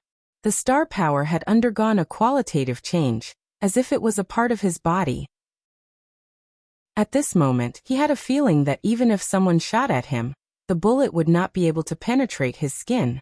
Finally reached the great completion of the skin strengthening stage. Just one step away from the skin strengthening stage, and reaching the flesh strengthening stage. Moreover, I'm afraid that my current physical strength has long surpassed the flesh strengthening stage. Once I reach this stage, how much stronger will my physical strength be? Tanxiu secretly looked forward to it. Suddenly, he frowned, and a foul smell floated into his nostrils. Looking at the thin layer of grayish-black substance on the surface of his body, Tanxiu shook his head. The impurities in his body were discharged, and there was actually more than before. He entered the bathroom. Tang Xiu comfortably took a bath and waited until the stench on his body had completely disappeared. Only then did he wear clean clothes with a satisfied expression. Feeling refreshed, he took his things and walked out of the room. Since he didn't know the room number of Lu Bai and Mu Weining, nor did he have their contact information, he decided not to greet them. He directly left the hotel and took a taxi to the airport. To his surprise, at the entrance of the airport ticket hall, he saw that professor who had arrived and was waiting for him. "You came so early?" asked Tan Xiu as he stepped forward. Professor Hu forced a smile and said, "We only said that we would meet at the airport yesterday, but we didn't set a time. I wanted to go to the hotel to find you, but I was afraid that you would go out early in the morning. So I rushed to the airport to wait for you." "Let's go." Tan Xiu nodded and said, "I haven't bought a ticket yet. Let's buy a ticket first and then find a place to eat something." "All right." At the Sheraton Hotel in Tianjin City, Mu Weining, who was wearing a long skirt and had long flowing hair, came to Tan Xiu's room. She knocked on the door and waited for a long time, but there was no movement. When she went to the front desk of the hotel to inquire, she found out that Tan Xiu had checked out and left. "What? He left?" Lu Bai was surprised. Mu Weining nodded with a forced smile and said, "He checked out an hour ago." "He indeed left." Lu Bai said, "We forgot to exchange contact information yesterday. He doesn't know where we are staying, so it's normal for him to leave. I'll call Old Hu and tell them to meet at the airport today. I'll get Tan Xiu's contact information later." However, after Lu Bai dialed the number, he simply asked a few words, and then hung up. He put away his mobile and said with a forced smile, "Young people nowadays are really lazy. This Tan Xiu is really an amazing young man. He even got up so early to catch the plane. I've asked Old Hu to get Tan Xiu's number later. When I return to Shanghai, I'll send someone to deliver the Wintertide Fluorite and Star Fragment Stone to Star City." Mu Weining chuckled and said, "Teacher, you seem to care a lot about this Tan Xiu now." Lu Bai sighed and said, "More than that. I'm even curious about him. Although we've only been in contact with him for a night, don't you think he's very mysterious? Aren't you curious about him?" Mu Weining said, "He's indeed very mysterious. I'm also curious about him." Lu Bai said with a smile, "But it's all right. We'll have a lot of time to get in contact with him later to understand him. He's a young man who can draw divine works and write valuable calligraphy. He's also proficient in music. It won't be a problem for him to be a professor. I'm really curious about him." Mu Weining chuckled and said, "Teacher, you're missing two things." Lu Bai was confused and said, "What did I miss?" Mu Weining said, "He's also proficient in medical skills. He's also the master of the Endless Virtue Pharmaceuticals' big boss, Chen Jizhong." Lu Bai patted his forehead and said with a smile, "I'm old and confused." "That's right. Such a young man is full of secrets. I really want to know him thoroughly. To tell you the truth, I've been studying the world's geography and archaeology for most of my life. I've also stayed in Shanghai University for more than half of my life. I've met countless outstanding talents. But now I find that no one is more outstanding than him." Mu Weining chuckled and said, "He's indeed very outstanding, but he's also very strange." Lu Bai was confused and asked, "What do you mean?" Mu Weining's pretty face blushed. She recalled the absurd fallacy Tan Xiu told her last night. She shook her head and said, "Nothing. Teacher, we've finished our business in Tianjin City. Are you going back to Shanghai? Or are you going to stay with me in the imperial capital for some time? My grandpa has been talking about you for a long time." Lu Bai hesitated for a moment and said, "I'll go back to Shanghai first. I'll send the Wintertide Fluorite and Star Fragment Stone to Tan Xiu, and then I'll go to the imperial capital to meet with your grandpa." Mu Weining said softly, "Then I'll wait for you in the imperial capital." Lu Bai said with a smile, "All right. Tell your grandpa to prepare good wine for me in advance. He and I are going to drink until we're drunk." "Don't worry, teacher. I'll pass your words to grandpa," said Mu Weining with a chuckle while covering her mouth. Chapter 225. Star City. After Tan Xiu arrived with Professor Hu, he informed Chen Jizhong in advance, So when the two of them walked out of the airport, Chen Jizhong was already waiting for them outside. "Master, you're back." Chen Jizhong respectfully greeted Tan Xiao, and then glanced at Professor Hu. Tan Xiao said, "Yeah, I came back as soon as I finished my business. Kong Xia has already told me about the aftermath of that incident. You've done a good job. The earlier it ends, the earlier you can put your energy into the project. I'm short on money, so I'm looking forward to the end of the project, so that I can recover some money earlier." Chen Jizhong forced a smile and said, "Master, I'll remember your words. I'll urge Long Hanwen and the others." Tan Xiao then introduced, "He's called Forget It. Just call him Professor Hu. I'm going to Tianjin City to look for him. However, he came to you to buy medicinal herbs. Help him as much as possible. After all, it's related to how long he can live." Chen Jizhong said, "You called me last night, so I immediately gave the order. There should be a result in a few days." Tan Xiao said, "You can handle this matter as you see fit. Send me back to Southgate Town first, and then settle him down. If he's willing to stay in Star City, find a place for him to stay. If he's willing to go back, buy a plane ticket for him." "Understood." Chen Jizhong respectfully nodded. Professor Hu had been standing at the side, watching the words and actions of Tan Xiao and Chen Jizhong. This strange feeling made him shocked. He was perfectly aware of Chen Jizhong's identity and knew how high his status in the country was. After returning home last night, he investigated Chen Jizhong and the Endless Virtue Pharmaceutical. The result made him know that the Endless Virtue Pharmaceutical's assets were 2 or 3 times more than the 10 billion he expected. At this moment, he was filled with intense curiosity about Tan Xiao's identity. Southgate Town. When Tan Xiao came back, he found his mother, Su Lingyun, chatting with Gu Yin. A middle-aged woman and a young girl were wearing aprons and cleaning the hall. "Mom, has Sister Mu left?" Tan Xiao put the things in his hands on the sofa and asked with a smile. Su Lingyun said with a smile, "Son, I only found out last night that you went out of town. Therefore, he stayed to accompany little Yinin. She had already left. She had followed the 4 teachers to another city. She said that she would be there for a week. Before she left, she asked the staff of the property management office to help us find 2 nannies." Tan Xiao nodded. Seeing that they had stopped their work, he lightly said, "There are 2 places in this villa that you don't need to clean. One is my study room, and the other is the storeroom outside." "Understood. All right." The 2 nannies nodded in agreement.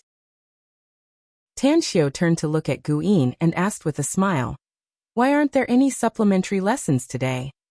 Gu Yin said, "This morning's class has ended. The teacher said that studying in the morning was the time when one's thoughts were the clearest, so he came early every day. By the way, Master, can you give me some money?" Surprised, Tan Xiao asked, "What do you want money for?" Gu Yin said, "I heard from the math teacher who tutored me that there is a student in her tutorial class who is seriously ill. His family doesn't have enough money, so many students in the tutorial class have donated money. I also want to donate some money." "You didn't tell your mom?" Tan Xiao asked. Gu Yin's tone was a bit gloomy as she said, "I told my mom, but she didn't want to give it to me. She said that I should do what I can. If I want to help others, I must study hard in the future and practice hard with Master. Then, I can rely on my own hands to help others in the future." Tan Xiao nodded and said, "Your mom told you a lot, but kindness must be cultivated from a young age. I can give you some money." "Really?" Gu Yin's eyes lit up and asked in surprise. "When has Master ever lied to you?" Tan Xiao said with a smile. Gu Yin immediately shook her head and said with all seriousness, "Master has never lied to me." Tan Xiao pinched her pink little face with satisfaction. He then looked at Su Lingyun and said, "Mom, you can live here later. I have a lot of things to do recently, so I'm afraid I won't be able to come back for a long time." "All right, I'll take care of Yinin here then," Su Lingyun said with a smile. "You don't have to deliberately stay at home. You can go to the restaurant if you're worried about it," said Tan Xiao. "For example, after Yinin finishes her study in the morning, you can deliberately take her to the restaurant to play. It's not good for her to always stay at home." "I know. Don't worry about it," Su Lingyun said with a smile. Tan Xiao nodded, and then grabbed the things he brought back and went to the study room on the second floor. There were a lot of precious things in the study room. Tanxiu hesitated for a moment before he decided to buy a large safe box. The internet was a good thing. Recently, Tanxiu had become more and more accustomed to using the internet to do things. After searching on the internet, he picked a large safe box that was half a person tall. After doing the online transaction, he put away his mobile. After lunch, Tanxiu left Southgate Town and took a car to the abandoned winery he had bought. He found that the place had changed greatly. A lot of dilapidated factories had been pushed down, and trucks were constantly coming and going from the winery's entrance. With this scale, I might as well buy a piece of land to build a new winery. Tanxiu forced a smile and shook his head. He then dialed Scarblade Chang's cell number. Boss. Scarblade Chang's probing voice came from the phone. Tanxiu said, "It's me. I'm at the winery's entrance. Where are you?" Scarblade Chang said, "I'm inside. Please wait a moment, boss. I'll come out immediately." A few minutes later, Scarblade Chang was drenched in sweat as he ran out from the inside. Beside him were two middle-aged men wearing safety helmets, whom Tanxiu didn't know. "Boss, are you here to inspect the work?" Scarblade Chang wiped the sweat on his face and said with a smile. Tanxiu said, "I'm here to see the progress." "They are," Scarblade Chang quickly introduced. "They are the technical masters sent by Chief Kong. This is Li Yang and this is Lu Wei. They are very capable. If it weren't for their help, I would still be having a headache about the winery's renovation." "Boss." "Hello, boss." Li Yang and Lu Wei called out at the same time. There was a shocked expression on their faces. They didn't expect that the magnificent Tang Corporation's big boss would be so young. Tanxiu nodded and said, "Hello. How's the progress of the winery now? When will the winery be completely renovated? Has the preliminary work been completed?" Li Yang said, "The preliminary work will be completed in 2 months at most. Then we'll start testing the machines to test the wine production." Tanxiu was silent for a moment. He then slowly shook his head and said, "The speed is too slow. Tell Kong Xia to send more construction teams. The winery must be renovated within half a month. The first batch of wine must be produced within a month. Tell her not to be afraid of spending money in the early stage. Once the first batch of wine is produced, I'll be able to earn back all the money I spent to buy the winery." Li Yang and Lu Wei looked at each other in dismay. They didn't quite believe Tanxiu's words. Scarblade Chang, on the other hand, trusted Tanxiu very much. With a high fighting spirit, he said with all seriousness, "Boss, I'll tell Chief Kong your words. I'll also resolutely obey your orders and complete it within the specified time." Tanxiu patted his shoulder and said, "Take me inside to have a look." "All right." An hour later, accompanied by Scarblade Chang and the others, Tanxiu inspected the winery's situation. To Tanxiu's satisfaction, although most of the winery's factories had been demolished and rebuilt, there were still some that could be used.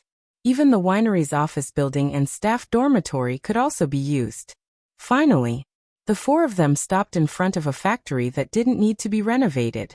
Scarblade Chang introduced, "Boss, this factory was originally built by the winery. Although the outside looks a bit dilapidated, the inside is actually very clean and tidy. It won't be a problem for it to be used for 8 to 10 years. Chief Kong has purchased a new batch of wine production equipment according to your requirements. Recently, I've taken some time to test the brewing method you taught me, as well as the wine formula. I've repeatedly experimented dozens of times, and the wine I brewed is very delicious. Is there any more?" Tanxiu asked. "Yes, there are 2 more jars," Scarblade Chang said. "They're in this factory." Tanxiu said, "Let's go. Take me to have a taste." Scarblade Chang complied, and took the lead to enter the factory. He quickly took out a jar of wine from the neatly arranged items inside, opened the seal, and carefully poured a bowl. He handed it over to Tanxiu and said, "Boss, this is the wine I brewed after experimenting dozens of times. Please have a taste." Tanxiu took the bowl of wine and tasted it. He then shook his head and said, "The taste is good, but it's still far from what I expected. Did you really follow the recipe I gave you?" "It's exactly the same." Scarblade Chong nodded. That's strange, Tanshio said with a strange expression. It's reasonable to say that if you had brewed it according to the brewing method I gave you, the taste of the wine would have been much better than this, maybe even several times better. The aroma lingers in the mouth, and the aftertaste is endless. Where exactly did the problem come from? Scarblade Chong said with a puzzled expression. Boss, how can this wine exist in this world? I think other than the heavenly bejeweled nectar, no other wine can achieve this, right? The heavenly bejeweled nectar? Tanshio keenly caught the name in Scarblade Chong's words. His eyes suddenly lit up. He turned around and sent Li Yang and Lu Wei away. Then he said in a deep voice, change the grains used to brew the wine to glutinous rice. Then, find some fresh bamboo leaves and soak them in the water used to brew the wine. Remember, it must be fresh bamboo leaves. Wash them clean and put them in the water used to brew the wine. Scarblade Chong nodded and said, I'll do it later. I'll try it a few more times after I buy it. Tanshio nodded and said with all seriousness, Scarblade Chong, it's very difficult for me to make a lot of money in a short period of time from my other businesses. Now is the time when I need money, so you must pay attention to it. I guarantee that you'll definitely be rich if you follow me in the future. Chapter 230. Acting like a snob, Scarblade Chong heavily nodded and said, Don't worry, boss. In any case, I, Scarblade Chong, will be your man in the future. Even if I die, I'll be your ghost. I'll do whatever you tell me to do. As for the winery and the wine, I'll go all out to do it. Tanshio nodded with satisfaction and said again, I just found out that there's no one guarding outside the warehouse. Remember, the recipe I gave you must be kept a secret. Also, the process of producing the wine must be separated in each factory. The hired workers will only be responsible for one process. When the winery's reconstruction is completed and the large-scale production of wine begins, I'll ask Kongxia to recruit a lot of security personnel. You must keep it absolutely confidential. Scarblade Chong said, I understand, boss. I won't let a second person know about the brewing process and the recipe except for me. I'll arrange some people to guard here and absolutely don't let anyone come in. Tanshio patted his shoulder and said, All right, I've said what I need to say. There's still something I need to do. I'll send you off, Scarblade Chong quickly said. Tanshio didn't refuse, and was escorted outside the winery by Scarblade Chong. Only then did he suddenly realize that it was not easy to stop a taxi here. However, he didn't let Scarblade Chong send him off. He walked for 2 kilometers before he happened to meet a taxi. Little brother, where are you going? The taxi driver asked. Tanshio said, to Star City Chinese Medical Hospital. All right, the taxi driver replied. After starting the car, he quickly sent Tanshio to the entrance of Star City Chinese Medical Hospital. After paying the fare, Tanshio didn't directly go to Star City Chinese Medical Hospital, but went to a nearby bank instead. He didn't have much cash on him, but he promised Gu Yin that he would give her some money. Tanshio would definitely withdraw some cash and put it at home for a rainy day. Inside the bank, there were a lot of people handling business, withdrawing and depositing money. Tanshio took a number and then stood in the corner, quietly waiting. The bank was not big, and there were only 3 counters to handle business. An hour later, Tanshio's brows deeply wrinkled, because he found that there was a notification of the number of people queuing up. There were a total of 23 people queuing up in front of him. However, there were A and V characters in front of the numbers. There was only one window for the A number, while there were 2 windows for the V number. Even one of the windows had no one handling business for most of the time. It's almost 4 p.m. There are still 5 people in front of me. I don't know how long I have to wait. Tanshio shook his head with a forced smile. He felt that waiting here was a waste of time. He originally planned to go to the Chinese Medical Hospital to see Li Hongji today, as well as take a look at the office where he would be providing medical services. Tomorrow he would come to the Chinese Medical Hospital to give medical services. But who would have thought that he would be delayed in the bank for such a long time? At this time, a young man wearing sunglasses came to the number pickup machine. The man took a number, and then heard the call. Then he went directly to the V number window. Tanshio frowned. A puzzled look was revealed in his eyes. After hesitating for a moment, He quickly recognized the lobby manager with the name tag. He walked over and asked, "Hello, can you explain to me? That person just came to the bank, but why can he handle the business directly? I've been waiting for an hour, but it's still not my turn yet." The lobby manager was a middle-aged woman. Upon hearing Tanxio's question, she said, "Show me your number." Tanxio handed it over to her. The lobby manager glanced at it and gave it back to Tanxio, saying, "Yours is an ordinary number. That person is a VIP member of our bank, so he can handle the business at the VIP counter. If you want to be like him and not line up, then upgrade to our bank's VIP member." "How can I become a VIP member of your bank?" Tanxio asked with a confused expression. The lobby manager said, "You have at least 100,000 yuan in your account, and the deposit period must be more than 2 months. May I ask if you have more than 100,000 yuan in your bank account every day in the last 2 months? Tanxio stared blankly for a moment before he immediately shook his head and said, "No." A trace of contempt was revealed in the lobby manager's eyes as she lightly said, "Since you don't have it, then wait. Others can wait, so you can too." Tanxio's expression slightly changed as he said in a deep voice, "I think this is not the only way to become a VIP member of your bank, right?" A trace of impatience was revealed on the lobby manager's face as she said, "Of course it's not the only way. But do you have 1 million yuan in your bank account? Do you want to handle more than 1 million yuan? If you can handle it, then fine. You can also enjoy the VIP treatment." After saying that, she simply didn't give Tanxio the opportunity to speak and strode to the other side. Tanxio took a deep breath as he strode to catch up with the lobby manager and said in a deep voice, "You just said that the business I want to handle is more than 1 million yuan. The lobby manager looked at Tanxio and immediately said, "Then go and get a new number. But I'll tell you that if you change to AV number and don't handle more than 1 million yuan, the VIP counter will not handle it for you." The young man who just came in had finished his business and passed by Tanxio and the lobby manager. Upon hearing the lobby manager's words, a bit of disdain was revealed on his face as he interjected, "Dude, don't pretend to be big if you don't have money. You want to handle more than 1 million yuan business at your age? What a joke." After saying that, he shook his head and walked out with disdain. Am I being despised? Tanxio secretly smiled wryly inside. Immediately, he went to the front of the number pickup machine and took AV number.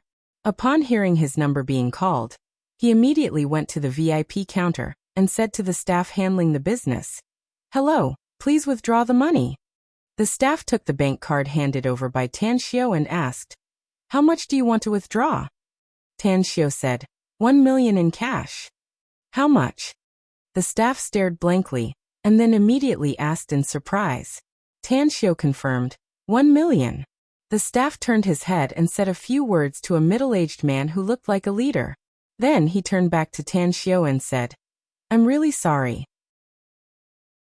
We don't have so much cash prepared since the amount you want to withdraw is quite large. So please make an appointment in advance and come back tomorrow to withdraw the money. Your bank's lobby manager told me that if I'm not a member of your bank, this VIP window can only handle more than 1 million yuan, said Tanxio. I want to withdraw 1 million yuan now, and you tell me that I need to make an appointment. Isn't this too overbearing?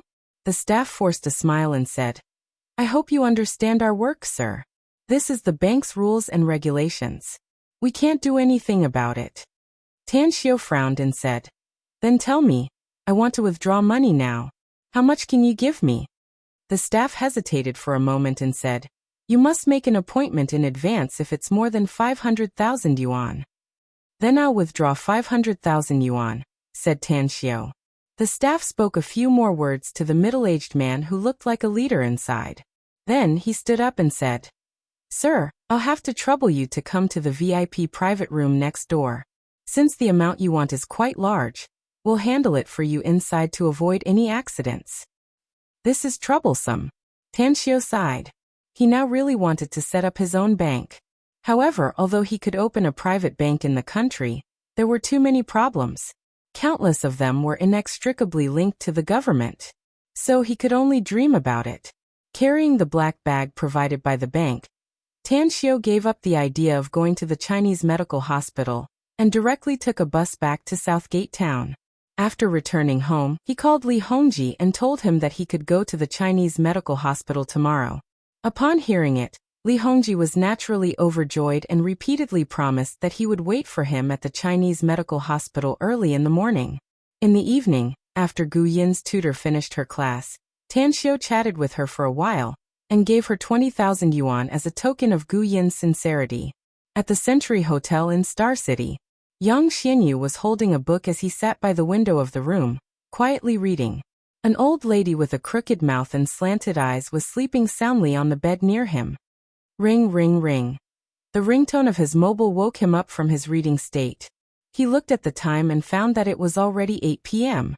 He didn't know who would call him at this time. He picked up the phone.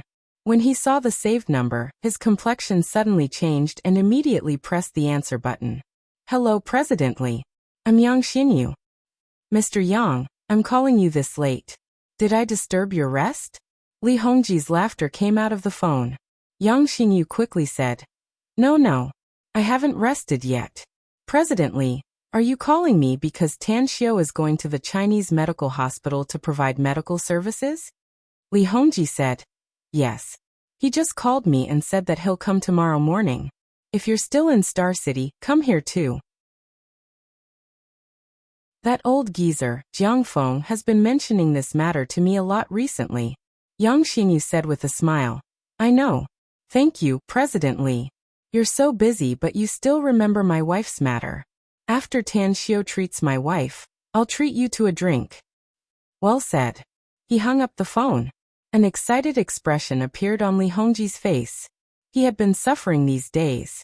He even brought his wife to many hospitals in Star City, but none of them could treat his wife's strange illness. Therefore, he had pinned all his hopes on Tan Xiao. Immediately, he began to call his children, telling them to rush to Star City overnight no matter what they were busy with. Then he called Jiang Feng and kept thanking him on the phone. Old Li, we've been old friends for many years, so you don't need to be so polite. Rest early. I'll accompany you to Star City Chinese Medical Hospital tomorrow, Jiang Feng said on the phone. Yang Xinyu stared blankly for a moment and hesitated. Old Jiang, will you go? Jiang Feng stared blankly for a moment before he forced a smile and said, If you didn't mention it, I would have forgotten that Tan Xiao and I had a bit of a grudge before. Forget it, I won't go then. Yang Xinyu hesitated for a moment before he said, How about you come too? The matter between you and Tan Xiao has been written off. If he's not a narrow-minded person, he won't mind it anymore. I'm very grateful to the brothers and sisters of KYHD for their generous rewards and monthly votes. Today's 4 chapters have been released. Quiet Night will strive to release 10 chapters tomorrow, or the day after tomorrow. Brothers and sisters, please continue to support Quiet Night with your monthly votes. Thank you. Chapter 226. The summer morning was still as hot as before. The whole world seemed to wake up along with the passing of the curtain of night. After having breakfast, Tan Xiao hurried to the Star City Chinese Medical Hospital. Tan Xiao, you're finally here. Li Hongji stood outside the main building of the Chinese Medical Hospital with a radiant face, accompanied by several important leaders of the hospital. Upon seeing that Tan Xiao had arrived, he took the lead to greet him. Tan Xiao said with a smile, It's not 8 yet. Am I late? Li Hongji shook his head and said, You're not late. I'm just too impatient. Let's go. I'll take you to the consultation room. If you're not satisfied, I'll arrange someone to change it for you. All right.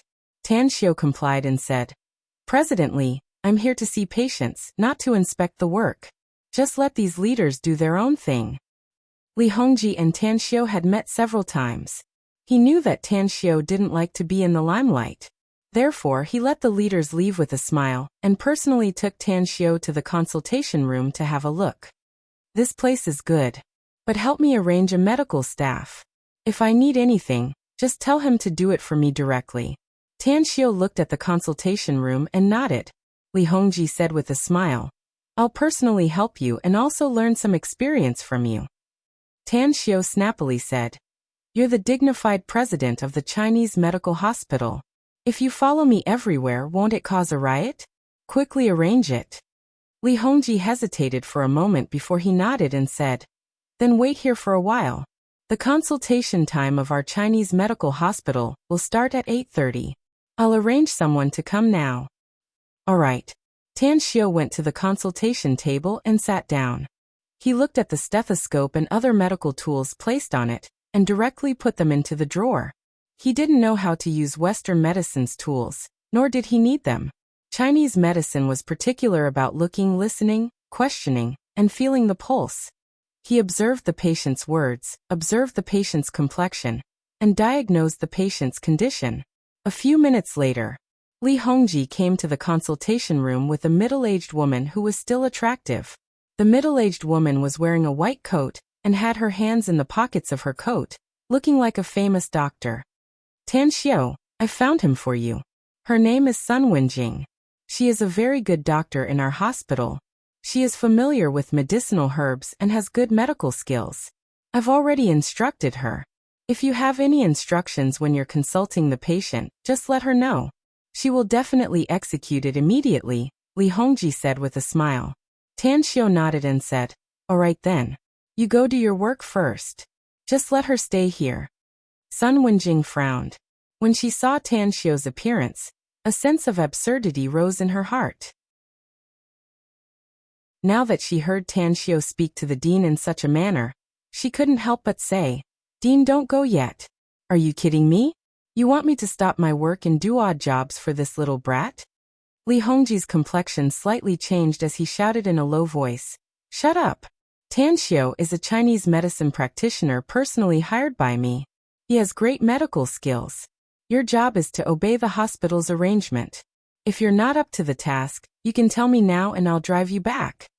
Sun Wenjing reluctantly said, I'll obey your order, Dean.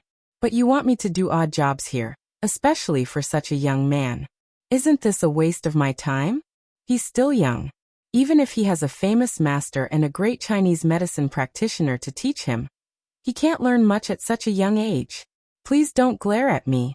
I'm just telling the truth. Li Hongji glared at Sun Wenjing with an unsightly expression. Then he looked at Tan Xiao with a bit of embarrassment and said with a forced smile, Tan Xiao, you're a magnanimous person. Don't lower yourself to her level. Women only know how to judge people by their appearance. Forget it. I'll drive her back and find another excellent doctor for you. Tan Xiao wasn't very satisfied with Sun Wenjing. This woman should have some ability. Otherwise, she wouldn't have dared to contradict the president. However, what he needed was someone to do odd jobs, someone who would unconditionally carry out his orders. Therefore he nodded and said, then change it. This kind of short-sighted person is not fit to be put in an important position. I'm just here to do a diagnosis, not to make trouble. Sun Wenjing's complexion greatly changed. Anger could be seen in her eyes as she glared at Tan Xiao and shouted, what did you say? You're the short-sighted one. You're not fit to be put in an important position. You're so young, yet you're so arrogant and domineering. Our president is polite to you because our president is gentle and friendly. Li Hongji looked at Sun Wenjing like an idiot.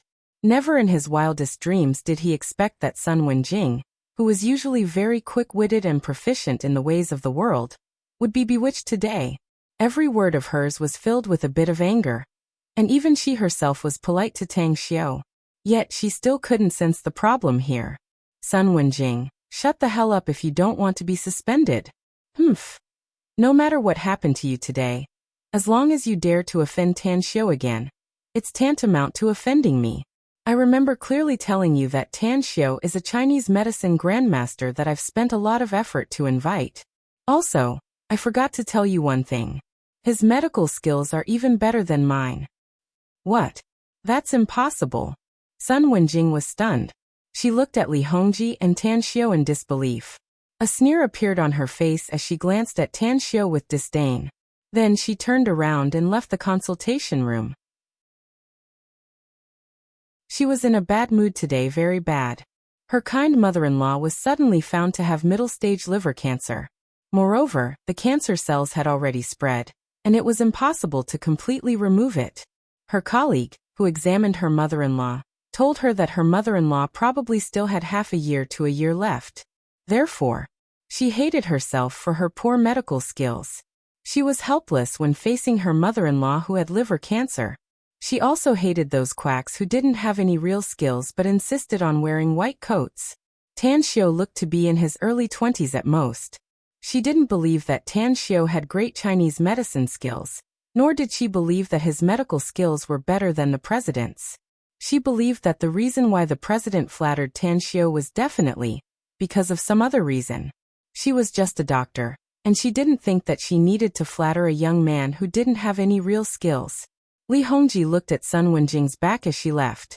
He gave an apologetic look to Tan Xiao and strode out of the consultation room. He came outside. He quickly caught up with Sun Wenjing. After stopping her, he scolded in a deep voice. "What the hell happened to you today? I originally thought highly of you, and hoped that you could help Tan Xiao by his side, and learn some great medical skills from him. But this kind of heavenly good thing was forcefully ruined by you." Sun Wenjing didn't dare to contradict Li Hongji, but she still said, "President, please don't joke with me. If that young man really has the ability, why would he need my help?" "Shut up," Li Hongji shouted angrily.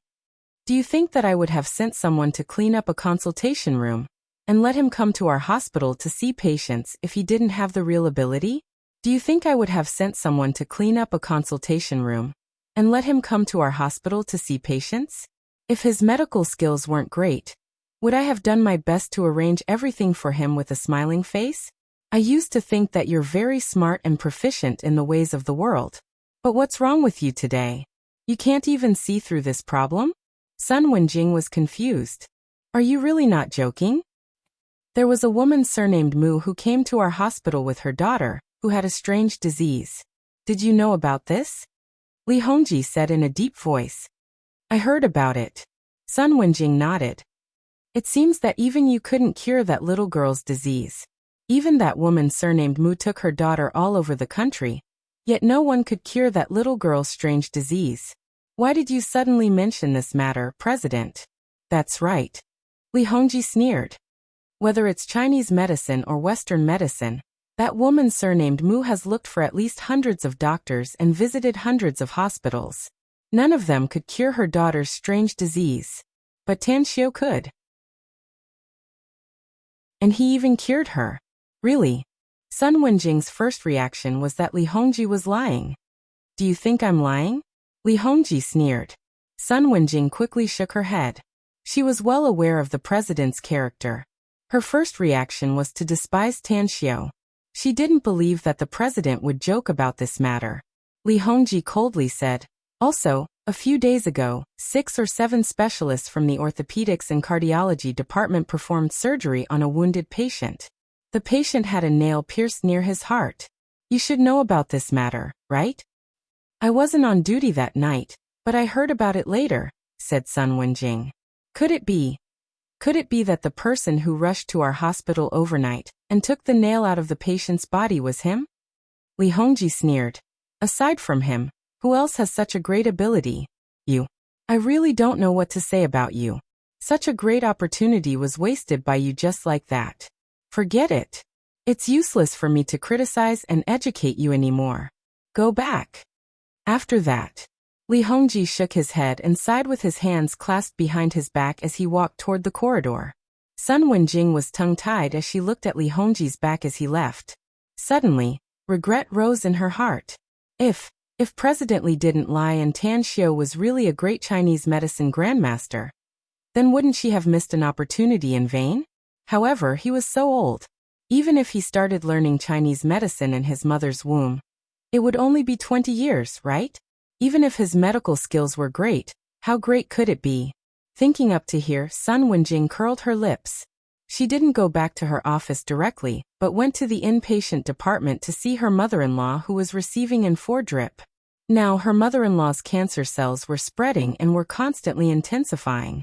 If she couldn't get timely medical treatment, let alone a year and a half, even 3 to 5 months would be her limit. "Wenjing, I'm fine. You're working in the hospital, and your work is important. Don't always come to me, lest you delay your work," the old lady on the sickbed said with a smile. Chapter 227. At 8:30 in the morning, Tan Xiao, who was wearing a white coat personally given to him by Li Hongji, was sitting at the consultation table, quietly waiting for the arrival of the first patient. Beside him, a young girl in her early 20s was constantly sizing up Tan Xiao with curious eyes. Dai Xinyue was a newcomer in the hospital's pharmacy. She had just graduated from college and was assigned here for a few months. However, she had a foundation in Chinese medicine because her grandfather was an old Chinese medicine practitioner, and her parents were also engaged in the medical field. Therefore, she had some skills under the influence of her family. Dai Xinyue was curious about Tan Xiao, but she also somewhat worshipped him. It was because Tan Xiao was almost the same age as her, yet he was able to become an on-duty doctor. This was absolutely a great thing. Knock knock. The consultation room's door was knocked as several patients' family members pushed a patient to the consultation room. What made Tan Xiao frown was that he unexpectedly knew the old man. He was Yang Xianyu, whom he had seen when he challenged the Rising Dragon Martial School. Hello, Divine Dr. Tang. Yang Xianyu's posture was very low, and there was still a smile on his face. Tan Xiao nodded slightly. He got up and looked at the old lady who was pushed by the cart. His brows suddenly furrowed. Walking forward, Tan Xiao grabbed the old lady's wrist and felt her pulse. After half a minute, he looked at Yang Xianyu and said, "Have you checked her before? What did the other doctors tell you?" "They said it was a stroke, but I don't believe it," said Yang Xianyu truthfully. "Why do you say that?" Tan Xiao asked. "Although my wife's symptoms are similar to a stroke on the surface, her words are very clear. Moreover, the words she said about gods, Buddhas, ghosts, and monsters are very evil. I don't think it's a stroke, but more like she's possessed." "You're right. She's indeed possessed." Tan Xiao nodded. Yang Xianyu stared blankly for a moment before his complexion changed, and he hurriedly said, "Divine Dr. Tang, since you can see that my wife is possessed, I believe you must have a way to treat her, right?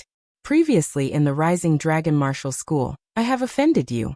I hope you can be magnanimous and don't take it to heart." Tan Xiao lightly said, "Let bygones be bygones. The Dangyang acupoint on your wife's head was invaded by evil energy. Fortunately, her body has a very strong Joss flame aura, so that evil energy did not invade her sea of consciousness. Otherwise, she would have already become an idiot." "Hey, what are you talking about?" Yang Zhenting, who was standing behind Yang Xianyu, said angrily. "Shut up." Yang Xianyu's complexion changed as he reprimanded in a deep voice. Yang Zhenting said, "Dad, this kid is making things up. How could my mom be bewitched? She has been diagnosed by the hospital. It's just a stroke.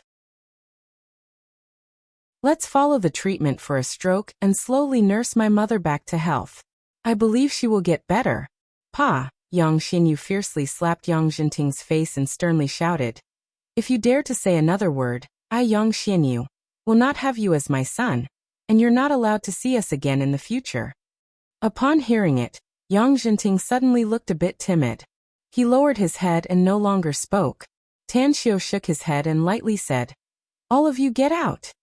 Yang Xianyu misunderstood Tan Xiao's meaning and hurriedly said, "Divine Dr. Tang, please don't lower yourself to my son's level. It's my fault for not teaching him properly. In any case, you must save my wife." Tan Xiao said, "What I mean is that all of you leave. I'll treat her now." Good. Yang Xianyu was overjoyed and immediately took all his children out. Tan Xiao looked at Dai Xinyue and calmly said, "I told you to find the silver needles. Take them out and sterilize them with alcohol cotton." "All right." Dai Xinyue was very obedient. She quickly sterilized the silver needles and put them back into the box. Tan Xiao helped the old lady to sit up and said, "Untie her shirt and take off everything except her underwear." Dai Xinyue hesitated for a moment, but she still followed Tan Xiao's order. Shortly after, the old lady's clothes were taken off. Tan Xiao grabbed her and turned her over so that her back was facing upwards. Then he took out a few silver needles and quickly pierced them into the acupoints on her back. Tan Xiao's fingers gently pressed the position between the silver needles and moved according to the route of the meridians in the human body. 2 minutes later, cough, cough, The old lady woke up from her coma and coughed a few times before she opened her eyes. A glint flashed in Tan Xiu's eyes as he took out a silver needle lightning fast and quickly pierced it into her Dangyang acupoint. His acupuncture technique was extremely strange. He would stab 3 times, pull out 1, then stab again, pull out again, and stab another 3 times. Twisting, lifting, and piercing. After repeating it 9 times, Tan Xiu quickly pulled out the silver needles. It stinks. Dai Xinyue had been standing next to the old lady. When Tan Xiu pulled out the silver needles on the old lady's Dangyang acupoint, a stench suddenly floated out from there. She even clearly saw a trace of grayish-black gas floating out from the acupuncture point. Tan Xiu put down the silver needles and gently held the old lady's face with both hands. As his 5 fingers exerted force and rubbed, the old lady's crooked mouth and eyes changed. Of course, no one knew that when he was rubbing, he secretly used his star power into the old lady's facial muscles to help her correct her appearance. From the beginning of Tan Xiu's treatment to the end, it took a total of more than 10 minutes. When Tan Xiu retracted his hands, the old lady's appearance was no different from a normal person. After pulling out the silver needles on her back, Tan Xiu ordered, "Help her get dressed. Then tell the patient's family to come in." Dai Xinyue was staring blankly at the old lady's appearance. When she heard Tan Xiu's words, she was suddenly startled. After coming back to her senses, she quickly asked, Dr. Tang, what did you just say?" "I'm sorry, I was absent-minded." Tan Xiu repeated what he just said. Then he went to the wash basin, washed his hands, and sat back at the consulting table. Quickly, Yang Xinyu and his children came in. When they saw the old lady's appearance, each and every one of them had an inconceivable expression. "Divine Dr. Tang, my wife Tan Xiu said. "I've already treated her. It's just a small problem. I'll give you some Chinese medicine later. After you get the medicine, go back and boil it. Let her take it and recuperate for a few days. She should be fine. However, I think you should check the things around her. There should be some evil things around her. If you don't pay attention and the evil energy invades her body later, it won't be so easy to treat her." Yang Xinyu was shocked. "It's done." "What's wrong?" Tan Xiu asked. "You don't believe me?" Yang Xinyu immediately shook his head and said with a serious expression, "I believe you, Divine Dr. Tang. I've been waiting for you to come to the Chinese medical hospital with my wife for a long time. Thank you, thank you. The last time I saw you in the Rising Dragon Martial School, was it because—" Tan Xiu was surprised. Yang Xinyu forced a smile and said, "The last time I came to Star City was to look for you. I heard the news about you treating that little girl's strange illness in Jingmen Island. I knew that you're a great divine doctor. Later, after asking around, I learned that you're from Star City. In Star City, the Rising Dragon Martial School's master, Jiang Feng, is an old friend of mine. When I went to see him that day, I happened to meet you." Tan Xiu suddenly understood as he nodded and said, "If you see Jiang Feng again, pass my message to him. Opening a martial school is a good thing. It can strengthen the body and protect the country. But if he bullies the common people just because he has some martial arts, he might as well disband the martial school earlier." Yang Xinyu said, "Divine Dr. Tang, you actually don't know. That old friend of mine has always been upright and outspoken all his life. He absolutely hates those who bully others by force and can't wait to teach them a lesson. He flew into a rage when a traitorous disciple appeared in his martial school. He has already kicked them out and increased the management." "I got it," Tan Xiu said. After saying that, he quickly wrote a prescription and handed it over to Yang Xinyu, saying, "Go get the medicine. I've written down the things you need to pay attention to when decocting the medicine. Remember it well." Thank you, Divine Dr. Tang," Yang Xinyu said gratefully. Tan Xiu shook his head and watched them leave.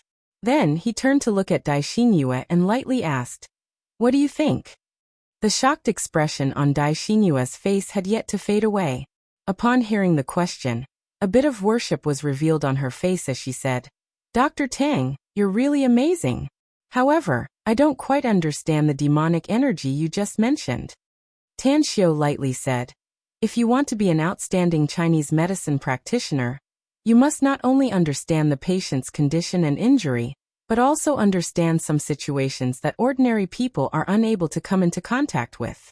For example, the patient I just treated. She was bewitched. There's spiritual energy, life energy, death energy, corpse energy, and evil energy in this world. Therefore, if you encounter a similar patient in the future, don't just consider it from the patient's symptoms. You must also consider some unscientific things, but they really exist. Dai Xinyue firmly nodded and said, I'll remember your teachings, Dr. Tang. Tan Xiao was quite satisfied with Dai Xinyue's performance. Compared to Sun Wenjing, who judged people by their appearance, he thought that changing an assistant was a good choice. Therefore, he decided to teach her as much as possible during the consultation. Knock, knock. The door was knocked again as a young man entered the ward while clutching his stomach. After sitting on the chair in front of the consultation table, he said with a painful face, Hello, doctor. I have a stomachache. It's very painful. Give me your wrist. Tan Xiao said. The young man stretched out his wrist. After Tan Xiao checked his pulse, a smile appeared on the corner of his mouth. He got up and walked behind the young man, grabbing his shoulder with one hand and patting his back with the other. Clap, clap, clap.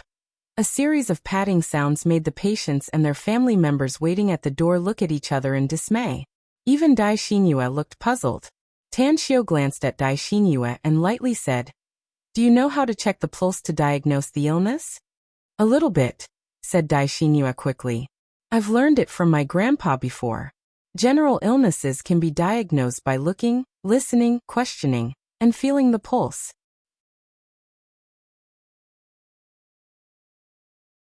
Chapter 228. Tan Xiao said, Since you can do it, then keep it in mind. If you encounter a patient with weak qi and blood and shortness of breath in the future, you can determine if the patient's meridians are blocked by stagnant qi, causing the cecum to convulse, cause severe abdominal pain. Look at my gestures clearly and remember the position and frequency of my patting. Upon hearing this, Dai Xinyue instantly understood that Tan Xiao was giving her medical advice. She was overjoyed and nodded heavily. Then, she concentrated on observing Tan Xiao's patting technique. 2 minutes later, the young man coughed a few times and then let out a big fart. The painful expression on his face then disappeared. Tan Xiao released the young man and returned to the consulting table. He then said with a smile, It's good to be young, but you should also pay attention to your health. After all, the body is the capital of revolution.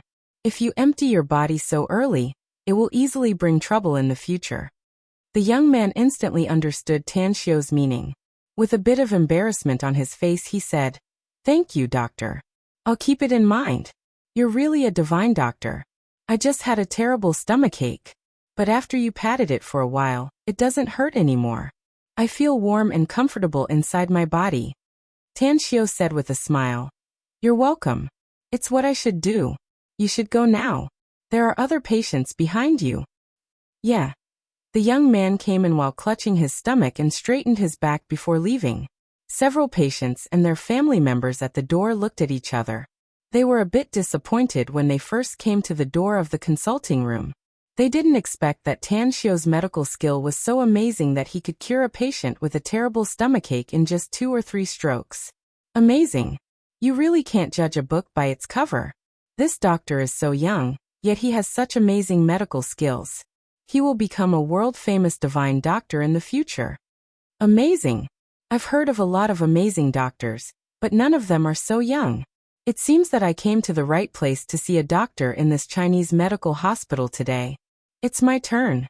A middle-aged woman came into the consulting room. She handed the registration form to Tan Xiao and said, Hello, doctor. I've been feeling dizzy and flustered recently. Sometimes I also feel nauseous and have insomnia. Please take a look at me. What's wrong with me? Tang Xiao observed her a few times and found that her complexion was pale. Her lips were faintly purple, and there were beads of sweat on her forehead.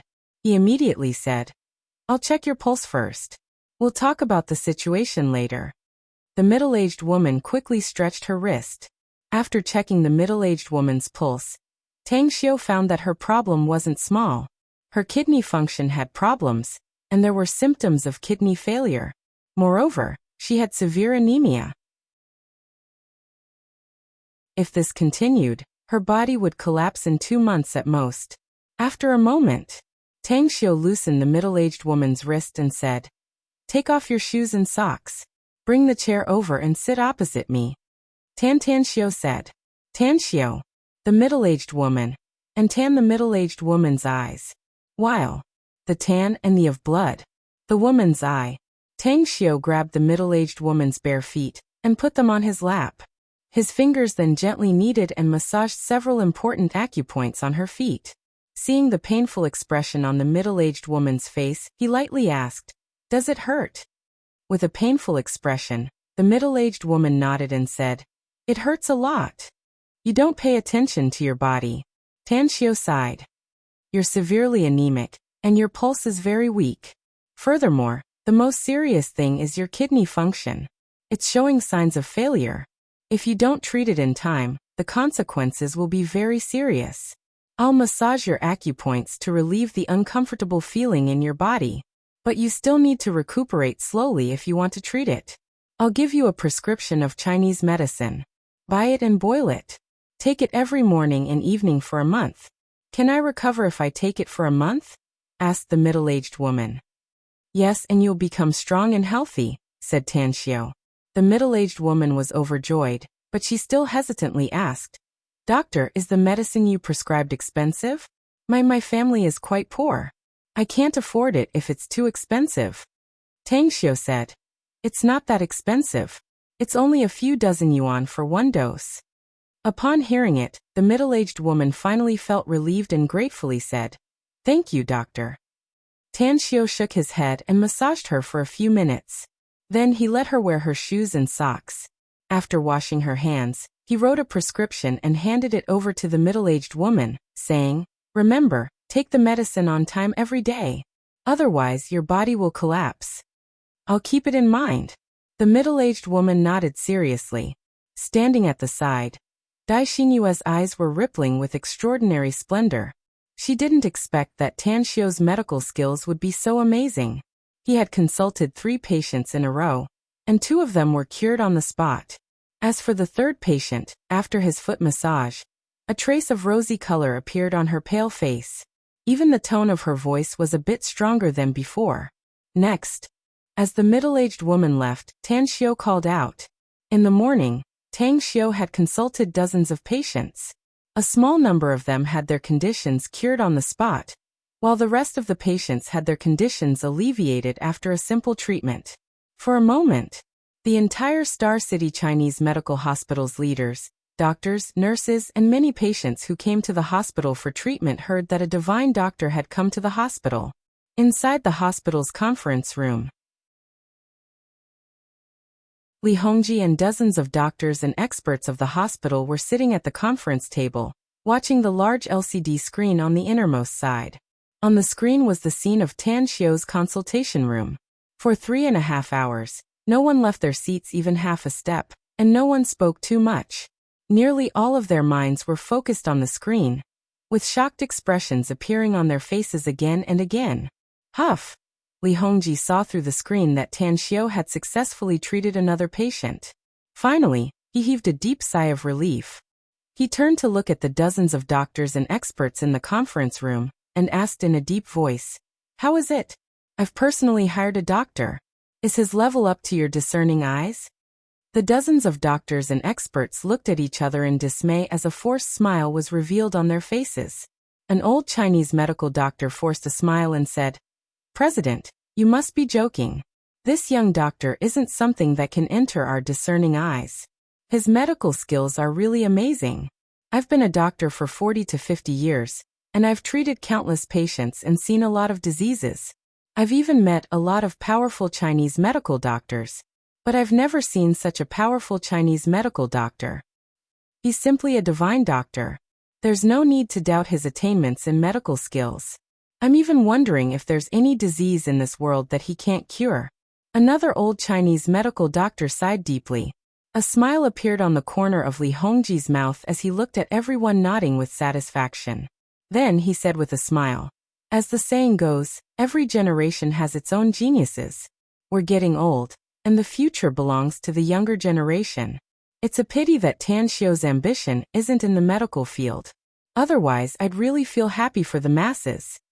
The old Chinese medical doctor who spoke first said in a deep voice, "President, we must keep such a powerful young Chinese medical doctor no matter what. As long as he stays in our hospital, I'm sure our hospital's reputation will soar." "Do you think I don't want him to stay in our hospital?" Li Hongji said helplessly. "I've even persuaded him to stay in our hospital. Even when his mother was hospitalized in our hospital, I sent people to take good care of her, and only then did he agree to stay in our hospital. Furthermore, it's only for this summer vacation. After this summer vacation, he'll go to another city to study at a university. It'll be very difficult for him to come to our hospital in the future." Dozens of doctors and experts fell into silence. Li Hongji sighed, "Forget it. A forced melon won't be sweet. I'll try my best to make him come to our hospital more often in the future. Also, once the time of his consultation is confirmed, we'll announce it to the public. Tan Xiu's medical skills are superb." In the afternoon, you'll go to the inpatient department and pick some patients with serious or difficult to treat diseases. Tell their family members to send them to Tan Xiu's consultation room. If he can solve them, we'll immediately announce to the public that our hospital has a divine doctor. All right. Everyone nodded. At noon, Tan Xiu stayed in the hospital to have lunch with Li Hongji personally accompanying him.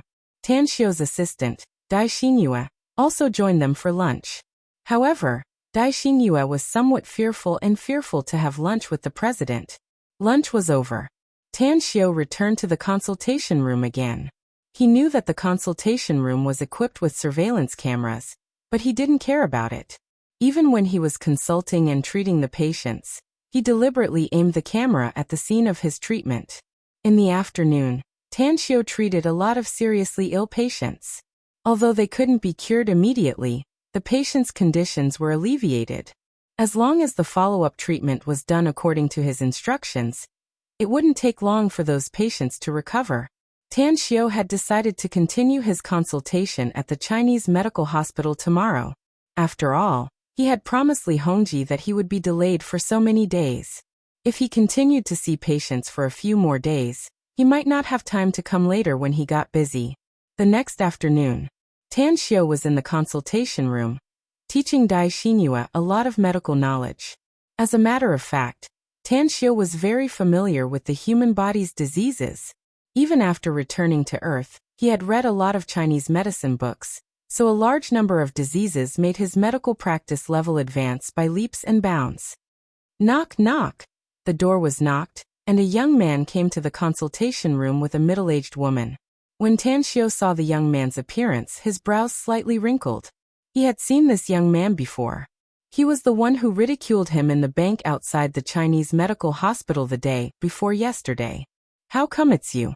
The young man was also slightly startled when he saw Tan Xiu and asked in surprise. Tan Xiu lightly said, "Why can't it be me? It turns out that rich people can also get sick and look for doctors." "What? Do you think I can't be a doctor because I don't have money?"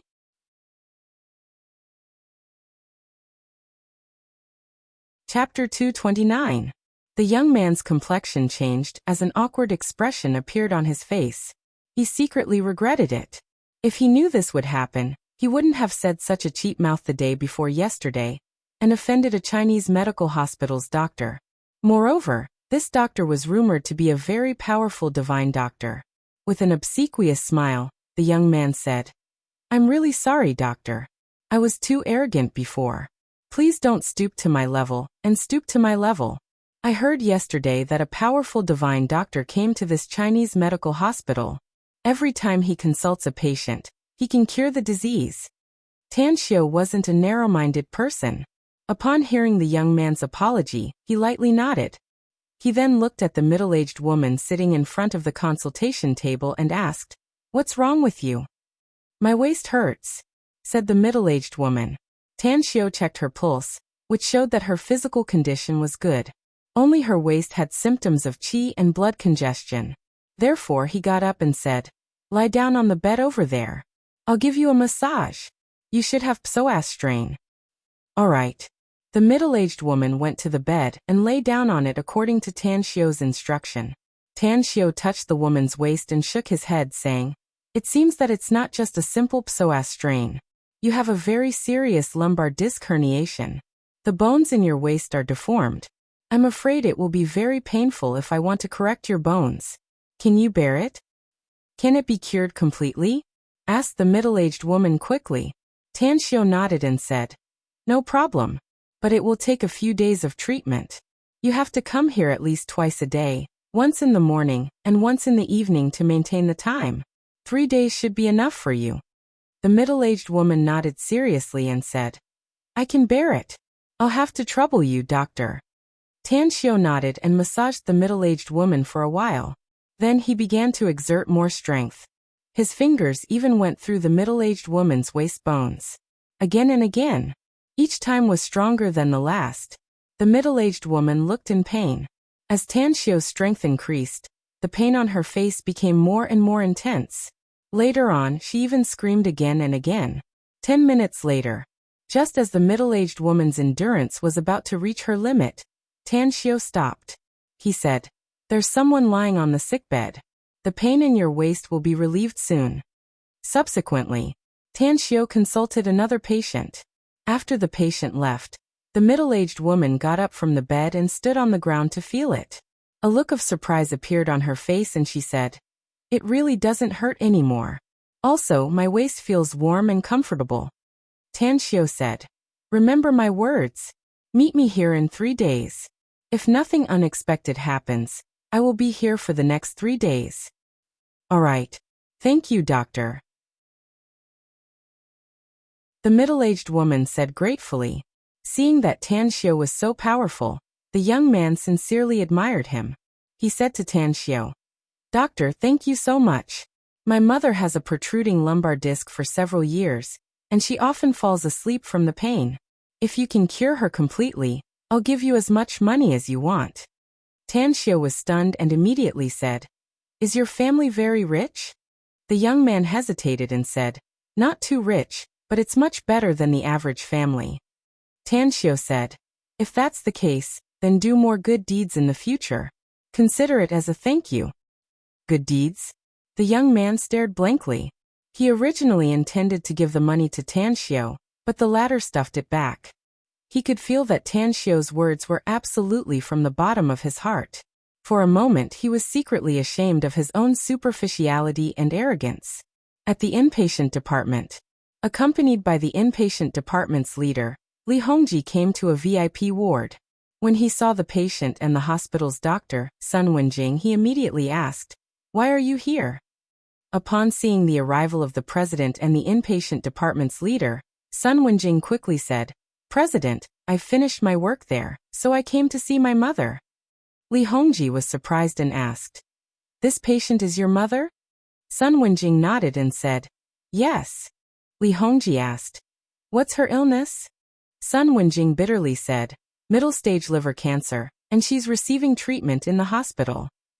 Middle-stage liver cancer? Li Hongji secretly sighed inwardly.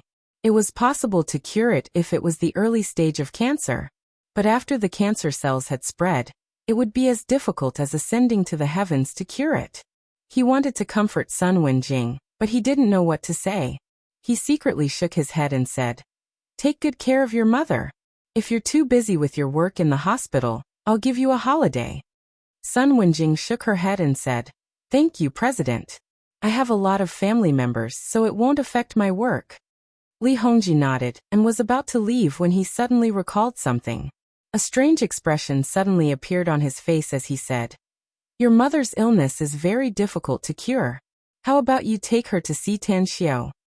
"Tan Xiu?" Sun Wenjing stared blankly for a moment before her expression changed. In the past 2 days, there was a rumor about a divine doctor in the hospital's outpatient department. She inquired about it and learned that the widely rumored divine doctor was Tan Xiu. Now, she deeply regretted that she had judged people by their appearance and refused to be Tan Xiu's assistant. However, She still didn't believe Li Hongji's words. She didn't believe that Tan Xiao could cure her mother, who was in the middle stage of cancer. Moreover, she didn't give Tan Xiao face before. She would die of embarrassment if she went to beg Tan Xiao now. Li Hongji looked at Sun Wenjing's expression and guessed her thoughts. He lightly said, "Go and try it. Tan Xiao's medical skills are very good. Do you still remember what I told you? His medical skills are better than mine. He can cure many strange diseases that I can't cure. Maybe he really has a way to treat patients in the middle stage of liver cancer. If you don't want to lose face, you can ask someone else in your family to take your mother to see him." "President, is he really as good as the rumors say?" Sun Wenjing hesitated. "Very good," Li Hongji said. "The reason why I asked you to take your mother to see him is because of my own selfishness. I'm expecting him to create a miracle in the medical field." Sun Wenjing's expression kept changing. Finally, a firm look appeared on her face as she said with all seriousness, "President, I'll take my mother to see him now." Li Hongji nodded and said, "Go. He has a good character. I think he won't care about what you did before when facing the patients." Sun Wenjing revealed an awkward expression again. She lowered her head and didn't speak. Time fleeted by. It was almost lunchtime, but there was already a long queue outside. Tan Xiao felt a bit of a headache. He didn't expect that there would be so many patients today. He had treated 40 to 50 people in the morning. The number of people waiting outside was probably far more than this number. He hesitated for a moment. Then he turned to look at Dai Xinyue and said, "Go outside and ask who has the most urgent disease. I need to rest after treating 3 more patients. The consultation time in the afternoon is 2 p.m. Sun Wenjing complied and walked out. Quickly, the 3 patients with urgent diseases were taken to the consultation room. After Tan Xiao's treatment, one of them was cured on the spot, while the other two's condition also improved. "Excuse me." Just as Tan Xiao was about to take off his white coat and go to the cafeteria to have his meal, a noisy voice came from outside. As the crowd made way, 4 or 5 patients or their family members came to the consultation room with silk banners in their hands. The one at the front was the first family member of Tan Xiao's patient, Yang Xianyu. "What are you doing?" Tan Xiao looked at the silk banners, and then looked at the 5 people with a surprised look on his face. "Divine Dr. Tang, you're a highly respected divine doctor, so we're embarrassed to give you a red envelope. We also know that you don't care about money. Therefore, a family member of a patient contacted me when he learned that you were the one who cured my wife. Each of us will give you a silk banner to express our respect and gratitude to you." Tan Xiao was at a loss whether he had to cry or laugh as he said, "I'm a doctor now. It's my job to heal the wounded and rescue the dying. You guys forget it. I'll accept this silk banner. Thank you for your kindness." Yang Xinyu and the others immediately revealed a smile. They expressed their deep gratitude, and then left. "Put it away," Tan Xiao said to Dai Xinyue. "Aren't we going to hang it on the wall?" Dai Xinyue was surprised. "No need." Tan Xiao shook his head and said, "The patients and their family members sent the silk banners to express their gratitude. It's good that we received it. We don't need to care about these external things." Dai Xinyue nodded repeatedly with a face full of worship and respect. Ever since she followed Tan Xiao, her medical level had advanced by leaps and bounds in just a couple of days. She had learned too many things. She even hoped that it would continue like this. She had an idol. Her idol was her grandpa, a relatively famous old Chinese medicine practitioner. It was because her grandpa had healed the wounded and rescued the dying all his life. But in all fairness, she believed that her grandpa's medical skills were inferior to Tan Xiao's, and the gap was too big. So, her new idol was Tan Xiao. In her heart, Tan Xiao was already her teacher. Half an hour later, at the Chinese medical hospital's cafeteria, Tan Xiao and Dai Xinyue were eating and chatting about medical issues. Tan Xiao liked Dai Xinyue, who was diligent, studious, and particularly humble. He felt that this girl was indeed good. Therefore, he was willing to teach her as much as possible what he knew. In these 2 days, he had seen too many patients and their families in the hospital. Seeing them arrive with a sad face and leave in high spirits, His heart was filled with a sense of satisfaction. He found that since he returned to Earth, his mentality was completely different from when he was in the immortal world. The current him. He was full of passion for life and full of fighting spirit. Whether it was to make money, take care of his family, or for cultivation, he felt that this kind of life was a kind of happiness. "Excuse me." A woman's voice came. Tan Xiao stopped explaining and turned his head to look. His face suddenly turned cold, because he saw that the person who came was Sun Wenjing. Today's 4th chapter has been released. I'm weekly asking for a monthly vote. There will be a big release tomorrow or the day after tomorrow. Brothers and sisters, I'm looking forward to it. Quiet Night is going to write all night tonight. Please give me some encouragement, brothers and sisters. I'm very grateful.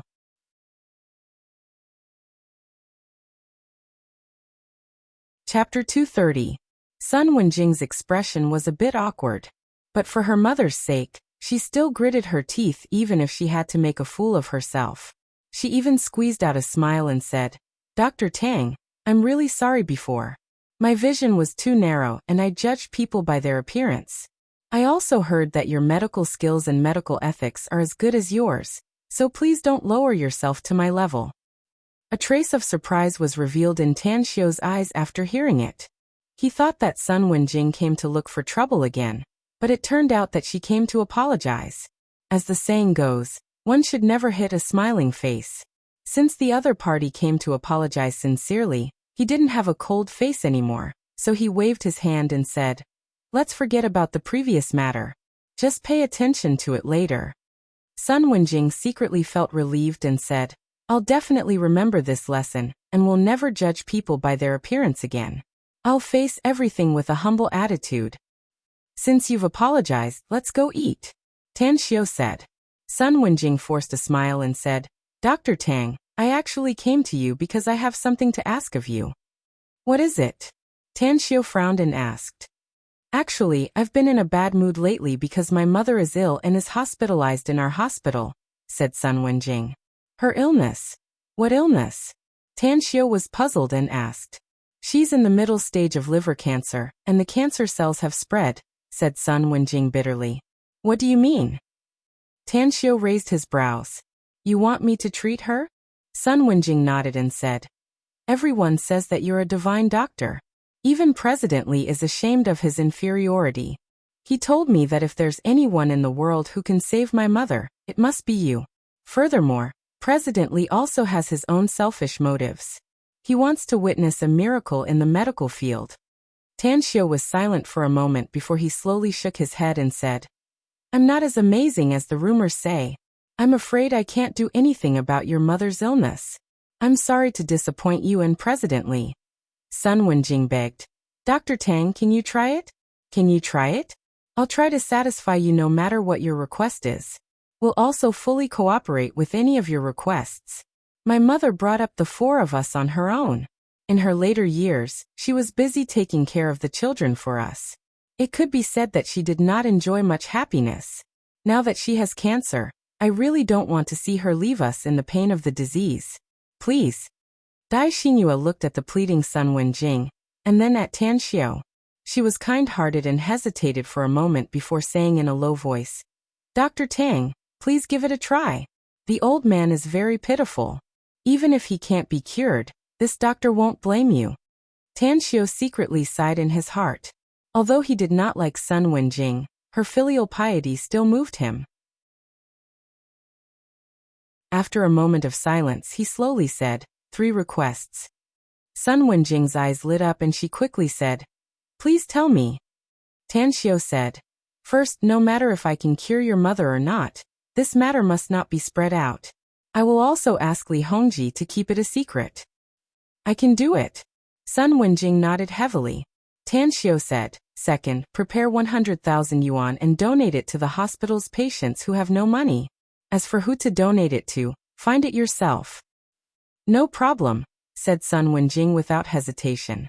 Tan Xiao said again, "Third, get your mother discharged from the hospital and go home. I'll come to your house every night. If you need any medical tools, I'll tell you to buy them." Sun Wenjing hesitated for a moment and asked, How long do you need to treat her, Dr. Tang? My time is limited. If she can't be cured in 10 days, then there's no need to continue the treatment, Tan Xiu said. Sun Wenjing thought for a few seconds and said, I'll handle the discharge procedure for my mother this afternoon. We'll wait for you at home tonight. I'll send my address to your mailbox in a text message. All right. Tan Xiu told her his cell number, and then sent her away. Dai Xinyue curiously looked at Tan Xiu and whispered, Dr. Tang, I haven't been in contact with you for a long time, but I can feel that you're a very confident person. Since you've asked that doctor to take her mother home, does that mean that he can cure her mother's cancer? You're thinking too much, Tan Xiu said with a faint smile. I really didn't think too much. Dai Xinyue shook her head and said, I really admire your medical skills. In my opinion, you're simply omnipotent in the medical field. I've calculated that from yesterday to today, a total of 168 patients have come to you for consultation and treatment. Among them, you've cured 57 of them on the spot, and the others have also been greatly improved. I believe it won't be long before their conditions will be as good as before. You remember it so clearly? Tan Xiu was surprised. Actually, I'm most interested in numbers. Dai Xinyue chuckled and said, when I took the college entrance test, I was going to apply for a major related to mathematics in a university. But my grandpa didn't agree and insisted that I go to medical school. Therefore, I took mathematics as one of my hobbies. Also, I'm very good at memorizing numbers. I see. Tan Xiu smiled. Since you're so confident in me, I'm afraid I'll disappoint you if I can't cure her mother's illness. Don't worry. I'll do my best to treat her and strive to maintain your admiration for me. An extraordinary splendor flashed in Dai Xinyue's eyes, followed by a crafty glint. She smiled and said, if you can cure that doctor's mother, I'll worship you as my master and learn medical skills from you in the future. Worship her as a master? Learn medical skills? A strange expression appeared in Tan Xiu's eyes. He did accept some apprentices, but those apprentices only learned cultivation from him. This was the first time someone proposed to worship him as a master and learn medical skills from him. Suddenly his interest was piqued. He imagined that he would accept an apprentice and eventually become a master in the medical field. That would be really interesting. Looking at the smile on Dai Xinyue's beautiful face, Tan Xiu nodded and said, I've never thought about accepting apprentices in this field before. If I can cure Sun Wenjing's mother, it will prove that my medical skills are good. At that time, I'll accept you as my apprentice and teach you my medical skills. Dai Xinyue was just probing. Upon hearing Tan Xiu's words, she was pleasantly surprised and said, Thank you, teacher. I believe you can do it.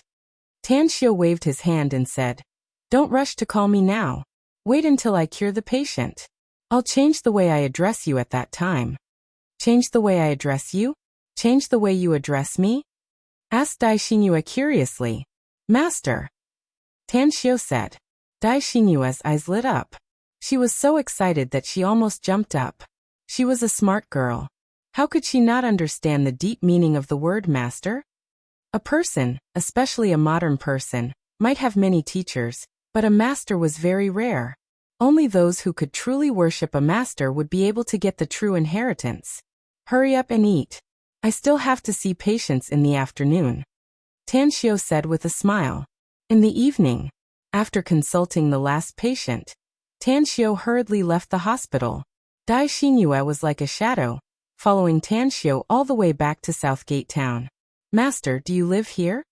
Dai Xinyue's eyes were full of shock as she toured the villa. Tan Xiu said with a smile. You followed me in. If this wasn't my home, wouldn't others have already called the police to arrest me? All right, you sit on the sofa for a while. I'll go get something. After coming to the second floor, Tan Xiu took out the body refining liquid he had refined.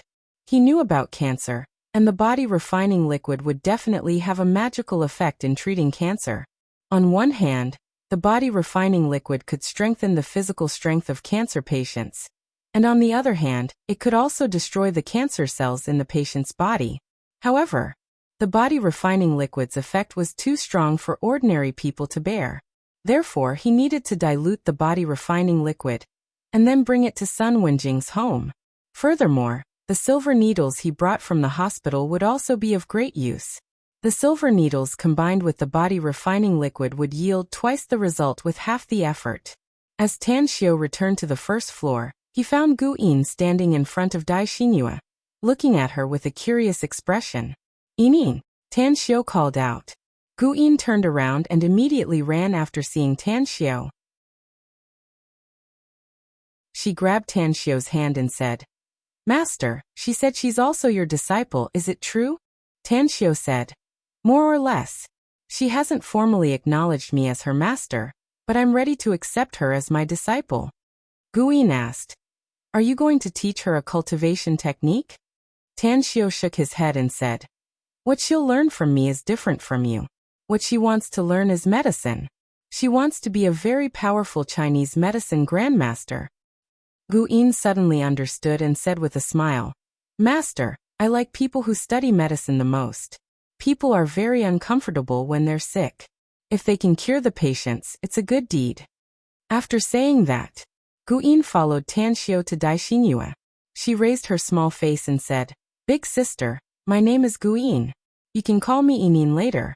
Since we're senior and junior sisters, you can tell me if anyone bullies you in the future. I'll help you vent your anger. That's right, as your senior sister. I haven't given you a gift yet." "What?" Dai Xinhua was dumbfounded as she looked at Gu Yin, who turned and ran away. Her mouth twitched a few times. Let her call that little girl senior sister? What kind of joke was this? Tan Xiu calmly said, "She's right. You're my disciple late, so you can only be my junior sister. You haven't formally acknowledged me as your master yet, so you still have a chance to withdraw." Dai Xinhua asked with a strange expression. "Master, senior sister just said cultivation technique. What does it mean? Is it because you're teaching us something different?" "It's different," Tan Xiu calmly said. "You don't need to ask about what I'm teaching your senior sister and senior brother. If you perform well in the future, I'll tell you and maybe teach you. But if I'm not satisfied with you, you can only learn medical skills from me at most." Dai Xinhua suppressed her curiosity and nodded. "I'll keep it in mind, master." While speaking, Gu Yin returned to the living room with a scroll painting in her hand. She handed it to Dai Xinhua and said, "Eldest junior sister, I don't have anything good to give you now, so I'll give you a painting I drew. Please don't dislike it."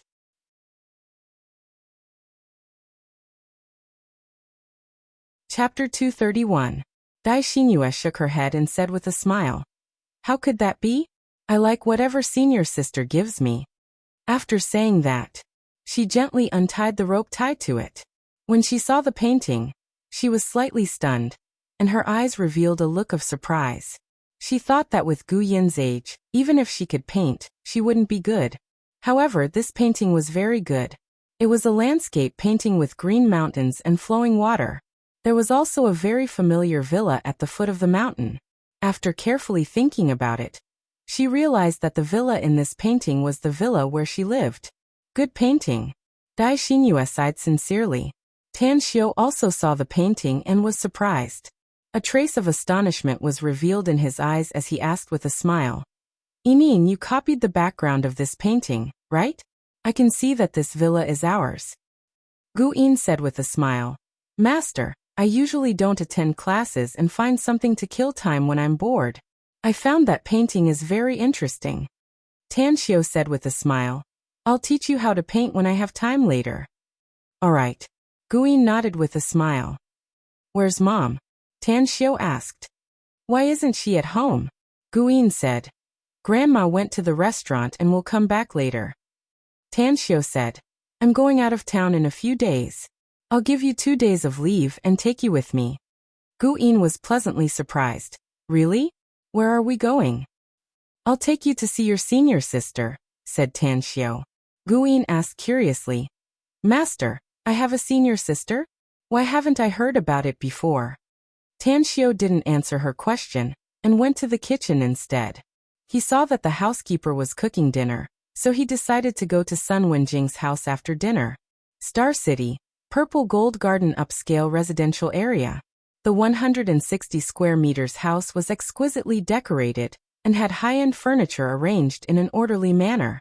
At this moment, Sun Wenjing was sitting on the sofa, facing the questioning of her two brothers and sister. Her expression was particularly gloomy. I told you that Tan Xiu is the most powerful doctor in our Chinese medical hospital. He's even called a divine doctor. Even the president of our Star City Chinese Medical Hospital laments his inferiority in medical skills. If he can't cure our mother's illness, then no one in this world can. So you don't need to say anything more. Let him try, Sun Wenjing said with a serious face. Sun Jianhai was the deputy director of the Star City Finance Bureau. As the eldest son of the family, he frowned deeply as he looked at his younger sister, Sun Wenjing, and said, "Did Li Hongji really say that? Even his medical skills are inferior to that Tan Xiu?" Sun Wenjing said, "That's right. Originally, Director Li had arranged for me to be Tan Xiu's assistant, but I judged a book by its cover. I thought that even if his medical skills were great, he wouldn't be that great. But now I know how wrong I was. He is very powerful. 30 to 40% of the patients who come to our hospital for treatment are cured by him on the spot. The other patients' conditions have been greatly alleviated after his treatment. As far as I know, yesterday was the first day he came to Star City Chinese Medical Hospital to provide medical services.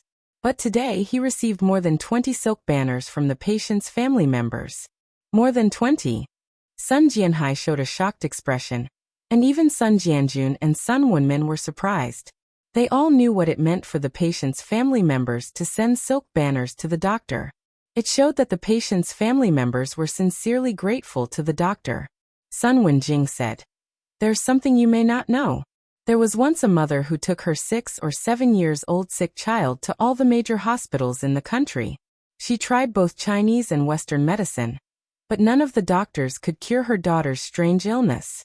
As a result, it was Tan Xiu who accidentally came and cured the child's strange illness.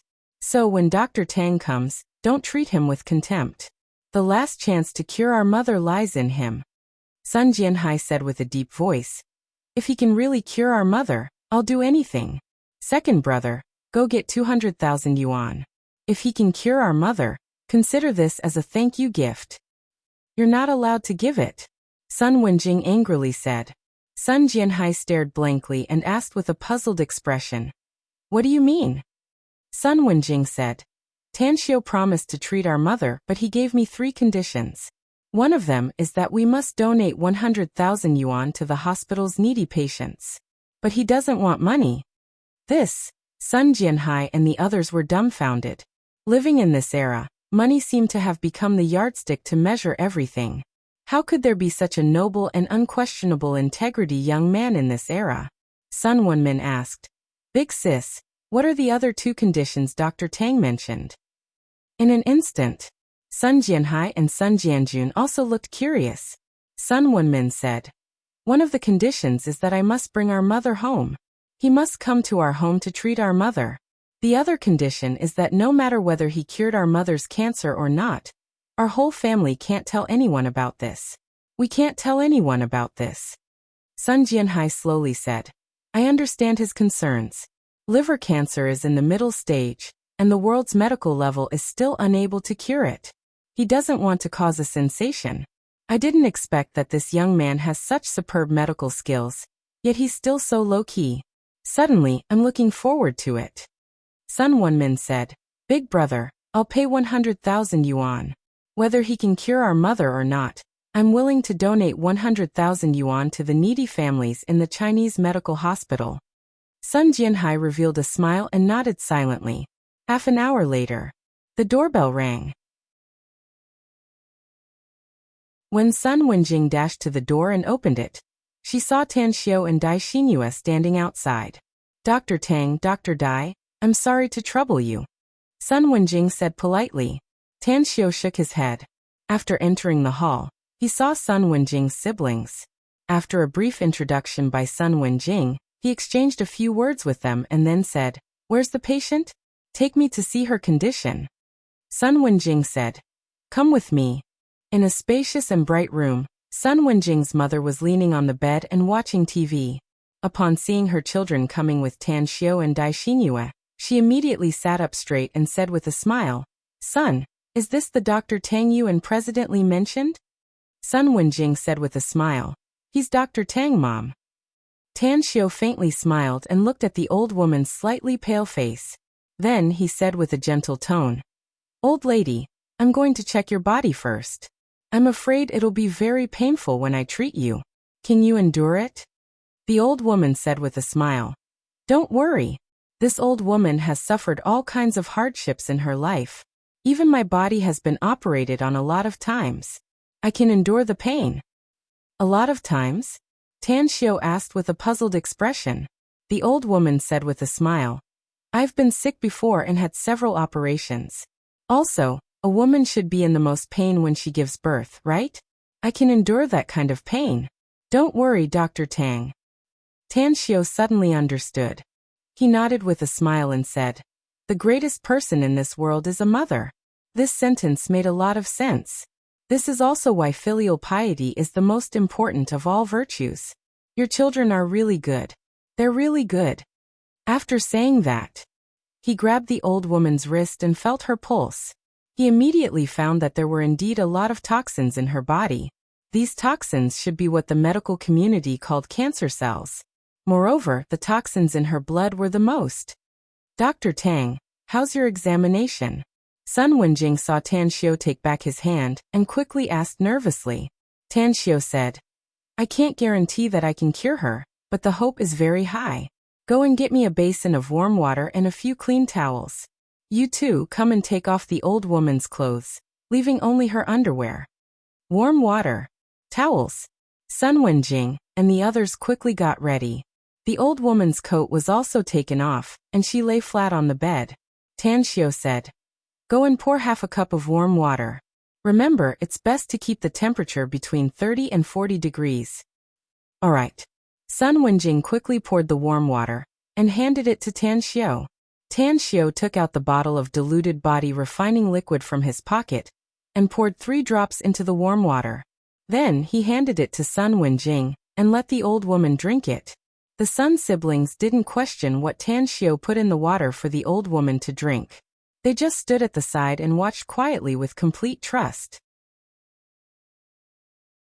Tan Xiu said, "You'd better hold down the old woman's arms and legs and let her bite the towel in an instant. Otherwise, she'll move her body because of the severe pain when I give her the acupuncture treatment." All right. The Sun brothers followed Tan Xiu's instructions. The old woman drank half a cup of warm water mixed with body refining liquid. A few minutes later, her body began to tremble slightly. As time went by, the pain became more and more intense. If it weren't for her 4 children holding down her arms and legs, she would have curled up and twitched. Tan Xiu looked at the sweat overflowing from the old woman's pores as her skin gradually turned red. He immediately took out the silver needles and quickly pierced them into 9 major acupoints on her body. After doing all this, Tan Xiu quietly stood at the side, waiting for the old woman's reaction. The old woman's body trembled more and more.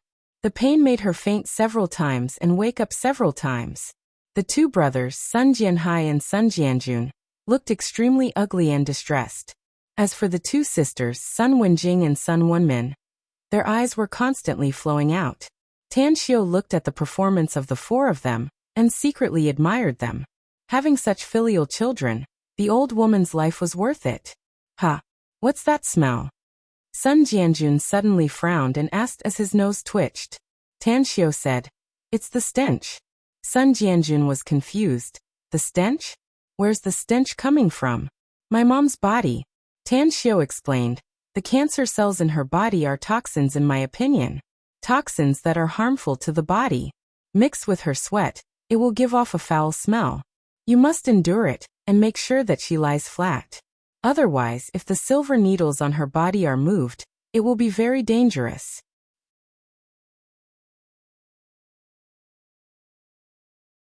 Chapter 232. The Su siblings were pleasantly surprised upon hearing it. If the discharged cancer cells were really discharged, then their mother's condition might really be cured. Half an hour later, the old lady's convulsions were greatly reduced, and the smell emitted from her body was nauseating. A black viscous substance was spread all over her body, including her face and hair. Let her go. You wait for a few minutes and clean her body. After saying that, Tan Xiu pulled out the 9 silver needles from the old lady's body. After disinfecting the silver needles with alcohol cotton, he turned around and walked out of the room. Dai Xingyue followed Tan Xiu out of the room and curiously asked, "Master, what kind of treatment method is this? Just a few drops of medicine? You just inserted 9 silver needles, and then it's over?" Tan Xiu said, "The medicinal liquid I gave her is very special. Apart from me, there are only a few people in this world who can make it. As for the 9 silver needles, I just sealed the important acupoints all over her body to prevent the circulation of toxins and reduce the discharged amount." Dai Xingyue asked, "How is the effect?" Tan Xiu said, "I haven't diagnosed her yet, so how would I know the effect? Just wait. Wait for her children to clean her body, and then I'll give her a diagnosis." Shortly after, Sun Jianhai and Sun Jianjun came out of the room. Sun Jianhai looked at Tan Xiu sitting on the sofa in the living room. He hesitated and asked, "Dr. Tang, my mother, she—" Tan Xiu interrupted him and shook his head. "I don't know. I'll know the specific effect after I've examined her. You don't need to be anxious. Sit down and wait." "All right." Sun Jianhai nodded. After taking a seat in front of Tang Xiu, he curiously asked, "Dr. Tang, have we met somewhere before? Why do I feel that you look familiar? Don't misunderstand me. I'm not trying to be friends with you. I have a specialty, that is, I'm good at remembering people. I've definitely seen you before." Tan Xiu said with a smile, "I'm also good at remembering people, but I don't remember seeing you before." Sun Jianhai couldn't help laughing and said, "Maybe I remembered it wrong. However, for someone as young as you to be able to become an on-duty specialist of our Star City Chinese Medical Hospital, you're truly a young hero." Tan Xiu said, "I'm just a nominal doctor in the Chinese Medical Hospital and rarely come out to see patients. I'm not an official doctor there either." "What?" Sun Jianhai was surprised. "Didn't you start working yesterday? How could this be?" Tan Xiu said, "I'm a student and I just finished my college entrance exam. It just so happened that he had time during the summer vacation, and it was difficult for him to refuse Li Hongji's hospitality, so he agreed to work at the Chinese Medical Hospital. When college starts in September, I'm afraid I'll have to go to Shanghai University to study." Sun Jianhai looked at Tan Xiu in disbelief. Never in his wildest dreams did he expect that Tan Xiu, with his superb medical skills, was actually a student who had just finished his college entrance examination. After hesitating for a moment, he curiously asked, "Dr. Tang, your medical skills are so good. Why don't you apply for a medical college or some other university?" Tan Xiu shook his head and said, "I never thought that I'd be a doctor in this life. I have a lot of things to do, whether it's my studies or my own small business. I'm always busy." Sun Jianhai was surprised and asked, "You're also doing business? Can you tell me what kind of business you're doing?" Tan Xiu was silent for a moment before he shook his head and said, "It's just some cosmetics and health products business. The company has just been established not long ago, so it's not convenient for me to tell you the name." Sun Jianhai nodded. Suddenly, his complexion greatly changed as he exclaimed, "I remember now. No wonder I felt that you looked familiar before. You're Tan Xiu." "Yes, that's the name. You're the legal representative of the magnificent Tang Corporation, so you're the big boss of the company, right?" "How did you know?" Tan Xiu was surprised. "Are you really the big boss of the magnificent Tang Corporation?" Sun Jianhai was shocked. Yes. Seeing that Sun Jianhai had guessed it, Tan Xiu no longer concealed it. Sun Jianhai forced a smile and said, "You're young and promising. I'm the deputy director of the Finance Bureau. A while ago, I had a drink with the director of the Industry and Commerce Bureau, my old classmate, and he mentioned you. Out of curiosity, I asked for a copy of your company's notes. I've seen your name and your photo in that document. I really never thought that the dignified divine doctor of Star City Chinese Medical Hospital would turn out to be the big boss of the magnificent Tang Corporation." At the side, Dai Xingyue looked at Tan Xiu with a dumbfounded expression. Although she knew that Tan Xiu's family was very rich and could even live in the most upscale villa complex in Star City like Southgate Town, she never thought that Tan Xiu turned out to be the big boss of the magnificent Tang Corporation who had recently risen in fame. Heavens! What kind of powerful master did I worship? At this moment, Dai Xinyue secretly rejoiced. She was glad that she had the fate to become Tan Xiu's assistant. She was even more glad that she proposed to worship him as her master. With such a master, many people would probably wake up laughing even in their dreams.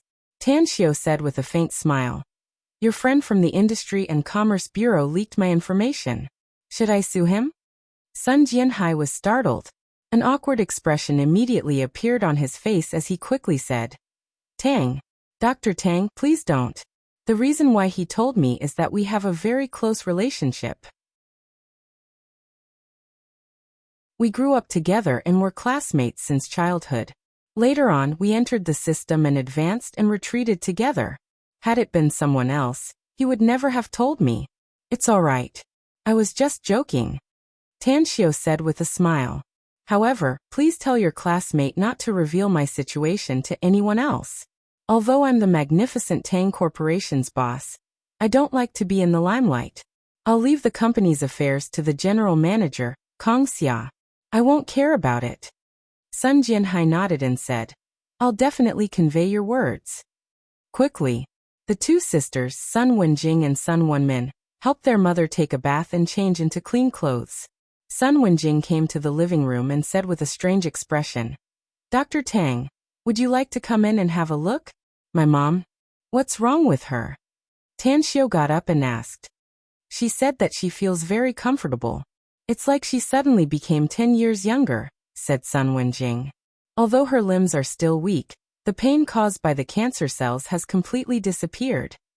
Tan Xiu nodded and entered the room. He then saw the old lady leaning on the bed with a rosy complexion. Old lady, I'll check your pulse and check your physical condition. Thank you, Dr. Tang.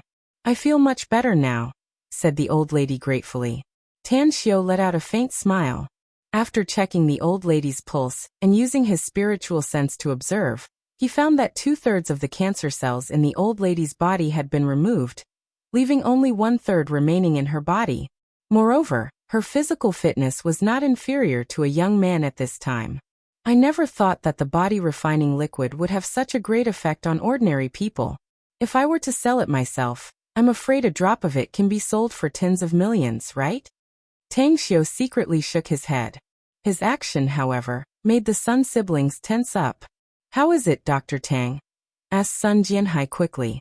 2/3 of the cancer cells in her body have been killed and discharged from her body, said Tan Xiu with a smile. I'm afraid the remaining 1/3 of the cancer cells need to be removed slowly. So I'll leave this bottle of potion for you. Follow my previous method and mix it with water for her to take 3 drops every day. After this bottle of potion is used up, I think the cancer cells in her body will be completely removed. But the Sun siblings were immediately overjoyed after hearing it. But what, Dr. Tang? Asked Sun Wenjing. But you must be mentally prepared. Tan Xiu said with a smile. Once the cancer cells in her body are completely removed, and she returns to a normal person, I'm afraid she can live for at least another 20 years.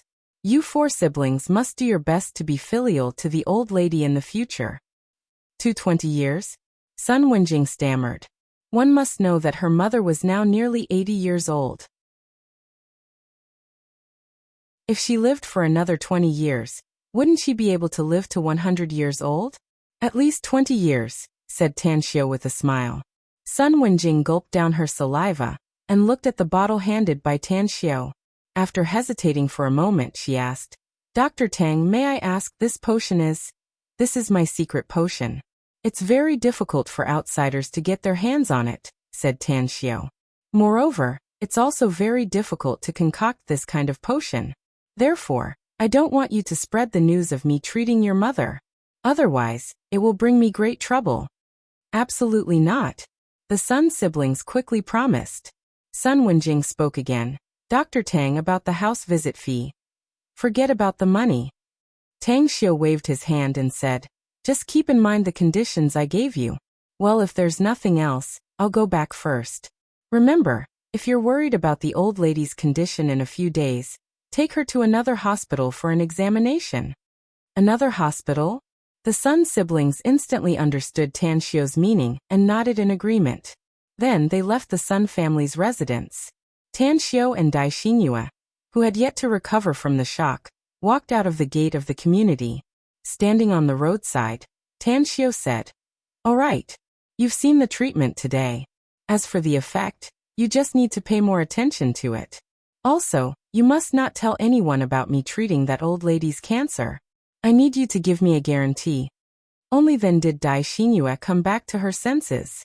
She seriously promised, "Rest assured, master. I'll never tell anyone about it." Tan Xiu nodded and said, "I'm afraid I'll only stay in the Chinese medical hospital for 3 days at most.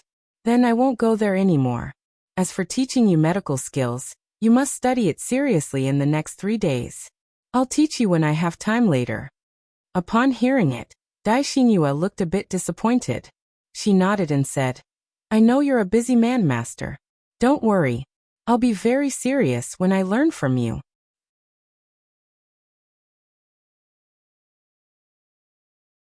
Chapter 233. In the next few days, Tan Xiu had been giving medical services in the Chinese medical hospital, treating more and more patients. Therefore, his fame spread at an extremely fast speed, not only in Star City, but also in other parts of the country. Moreover, because Tan Xiu had solved a lot of difficult and complicated diseases in the past few days in Star City Chinese Medical Hospital, his reputation in the medical field rose. Even the presidents of several large hospitals in the imperial capital and Shanghai contacted Li Hongji to inquire about Tan Xiu's situation. In the evening, as Tan Xiu left the Chinese Medical Hospital's consultation building, he saw Long Jingyu leaning on the car door, looking at him with a beaming smile with his arms crossed. "Why are you here?" asked Tan Xiu curiously. Long Jingyu patted the car door and said with a smile, "The college entrance test results will come out tomorrow, so I'm here to celebrate in advance." "That's right. I heard that you've received hundreds of silk banners in the past 5 to 6 days in Star City Chinese Medical Hospital?" "That's right," Tan Xiu said with a smile. "But those things are useless. It's just a token of appreciation from the patients and their families. I've handed it over to Li Hongji.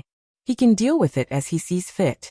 Long Jingyu raised his thumbs up and praised, "To be honest, I really want to thank my good-for-nothing younger brother. The best thing he did in his life was to bring you to me. Anyways, let's go. I've booked the presidential suite of the Long's dining hall. It just so happens that Bai Tao and Chu Yi are also here. Let's drink till we're drunk tonight." Just as Tan Xiu was about to go to the front seat, Long Jingyu pulled him. He took out a portfolio from the driver's seat and stuffed it to Tan Xiu, saying, "You drive. Let me test your driving skills." "I haven't gotten my driver's license yet, and you want me to drive?" Tan Xiu was confused. "Open the portfolio and have a look," Long Jingyu said with a smile. Tan Xiu opened the portfolio and found his driver's license inside, along with 2 keys. "What's the meaning of this?" Tan Xiu asked while holding the keys. Long Jingyu said with a smile, "I've given you a house, so it can be considered as providing for you, right? Giving a house but not a car. This was called not knowing how to do things. However, I don't know what kind of car you like, so I got a car similar to Ouyang Lulu's, which is also a couple model. Range Rover." Tan Xiu was surprised. Long Jingyu said with a smile, "It seems like you really know Ouyang Lulu's character." "That's right, the color was exactly the same as her car, white.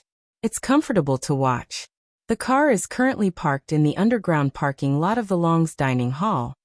Tan Xiu was at a loss whether he had to cry or laugh as he said, "You're just messing with me. Ouyang Lulu and I are innocent. However, I really like that car. Since you've taken care of me, it's only right that you give me a car. Let's go and have a drink. It's my treat tonight." Long Jingyu smiled and said, "Since young Master Tang wants to bleed, then I won't be polite." Tan Xiu sat in the driver's seat and familiarized himself with the functions of the car. Then he started the car and drove out. At first, he was still not proficient in driving, but after a few minutes of adaptation, he gradually became proficient. According to the traffic regulations, he drove to the underground parking lot of the Long's dining hall without violating the rules. Then he patted the steering wheel with satisfaction, nodded and said, "A good car is indeed a good car. Driving it is much better than the instructor's car." Long Jingyu said with a smile, "You like my Maserati? How about I give it to you?" Tanshio shook his head and said, "Forget it. There's a strange smell in your car." "Strange smell?" Long Jingyu was confused and said, "There's no strange smell. The perfume in my car is the world's best. A bottle is worth hundreds of thousands. Aside from the fragrance, how could there be any strange smell?" Tanshio said with a teasing tone, "Who knows how many women you've had sex with in this car? It would be strange if there's no strange smell. Let's go. Take me to see my car first." "You brat." Long Jingyu was at a loss whether he had to laugh or cry as he got down from the front seat. Quickly, Long Jingyu took Tanshio to a brand new white Land Rover SUV and said with a smile, "Since you haven't drunk yet, do you want to try driving it for a lap?" Tanshio shook his head and said with a smile, "Forget it. Anyway, isn't this license plate of yours too good? 3 6s, isn't it too ostentatious?" Long Jingyu said with a smile, "This car was bought with your ID card, and the license plate was also done according to your ID card. 666 smooth. I think it's very good, not ostentatious at all." Tanshio shook his head and said, "Let's go. Let's go upstairs and drink." Those two fellas ran to Star City again. "Is it because that matter has completely come to an end?" Long Jingyu said while walking, "It's indeed completely over. 90% of the Zhang family's assets have been divided by us.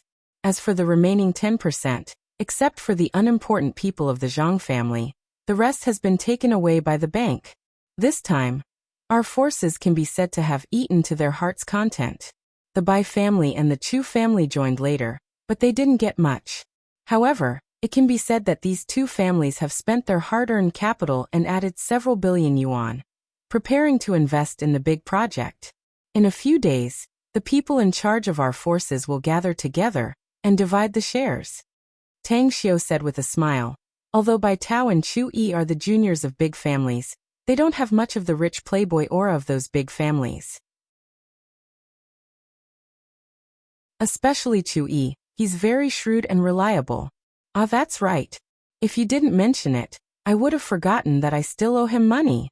Long Jingyu was confused. "You owe him money? When did it happen?" "Chu Yi sent me a box of precious medicinal herbs," Tanshio said with a smile. "I haven't given him the money yet." "Forget it. Let's not talk about it now. I'll give it to him after I get the money. In any case, he's also a rich man, so he doesn't lack money." "That's right," Long Jingyu said with a smile. "But are you short of money recently? I met Kong Xia a few days ago and happened to bump into you. You called her and asked her to transfer you money." "A few days ago?" Tanshio suddenly understood. "You mean the 20 million? "That's right." Long Jingyu nodded. Tanshio said, "I need 20 million to buy some things.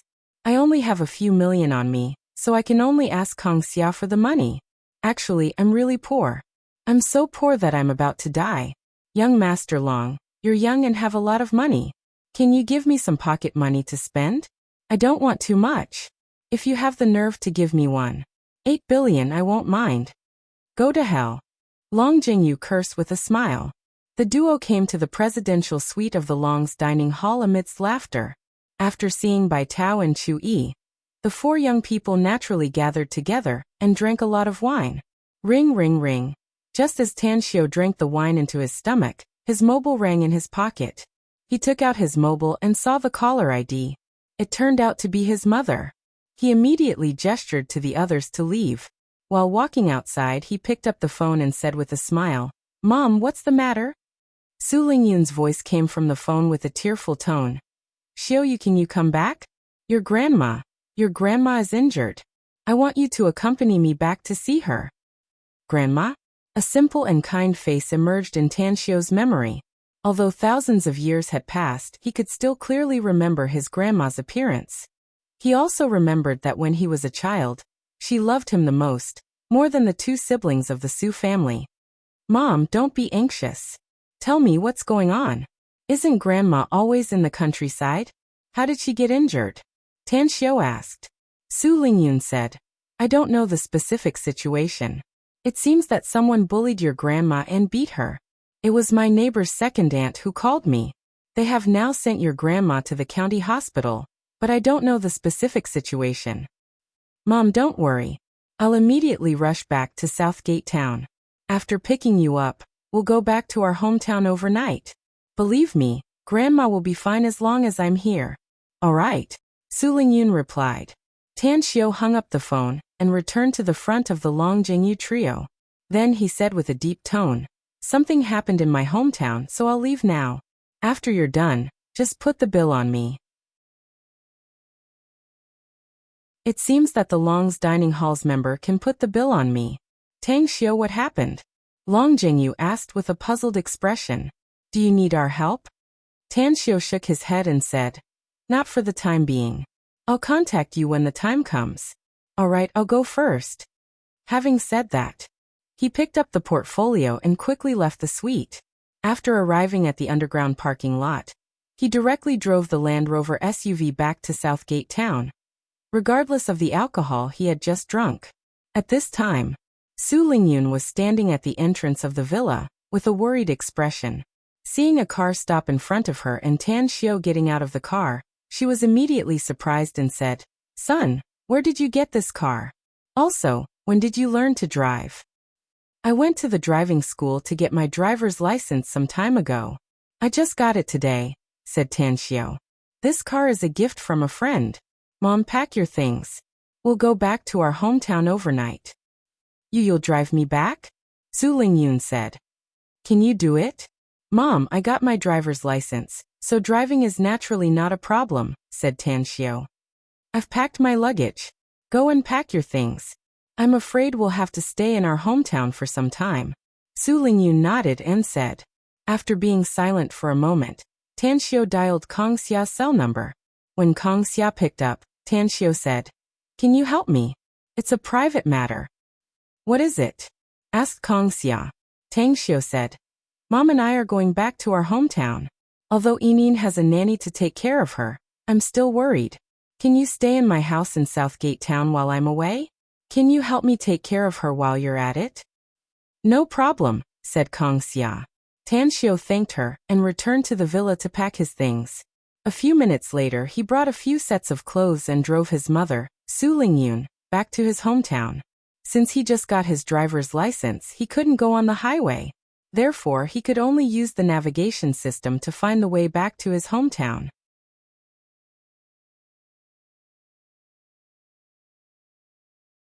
Chapter 234. Qinghe County was the most remote county in Star City. It was also the most backward county with the most backward economic development. The entire county had a population of hundreds of thousands and was nearly 100 kilometers away from Star City.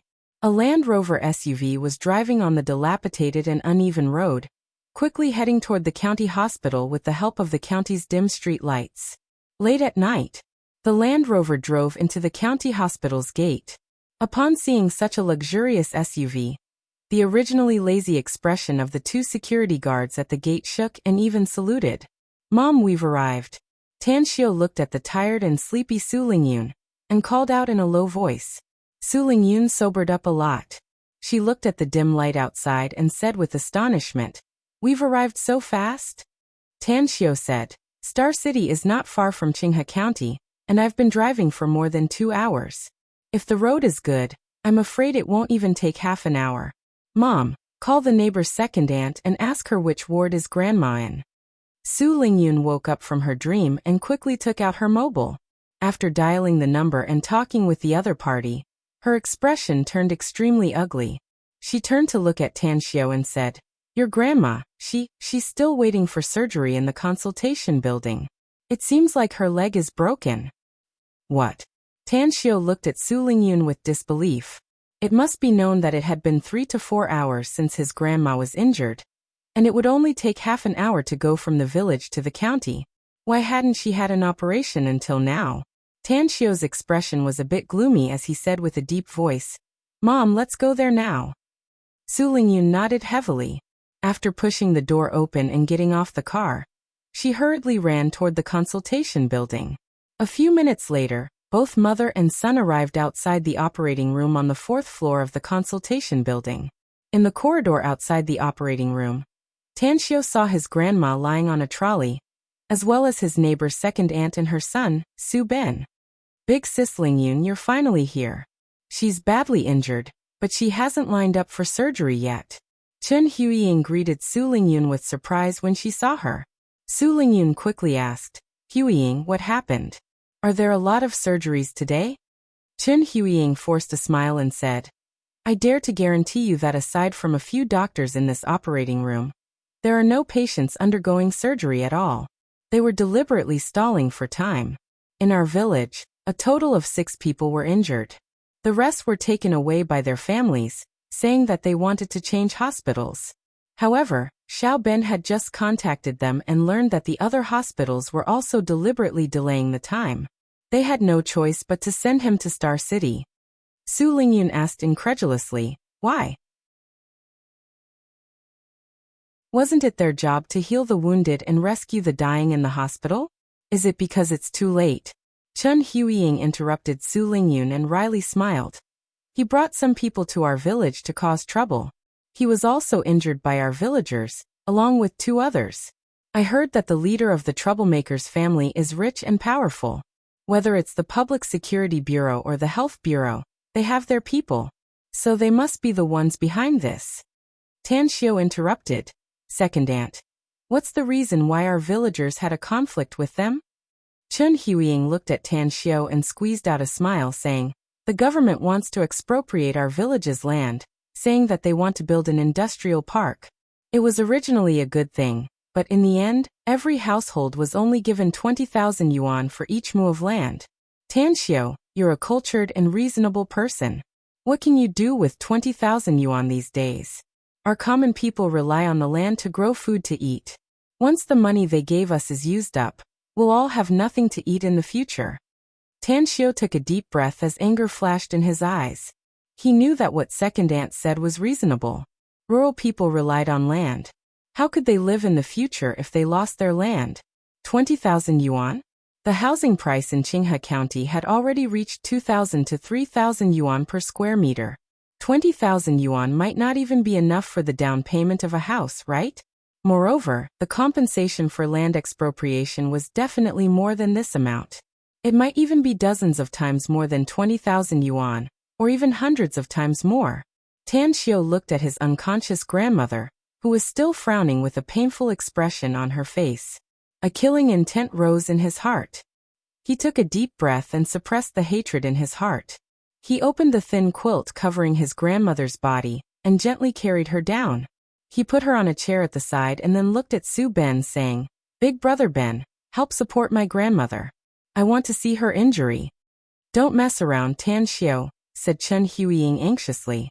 "Aside from her leg injury, your grandmother was also kicked a few times by those bastards. I don't know if her bones have been hurt or not." Tang Xiu looked at her and shook his head. Then when Su Ben was supporting his grandmother, he gently tore her trouser leg all the way to the bend of her leg. He watched as the swelling and the purple color subsided, and the obvious fracture subsided.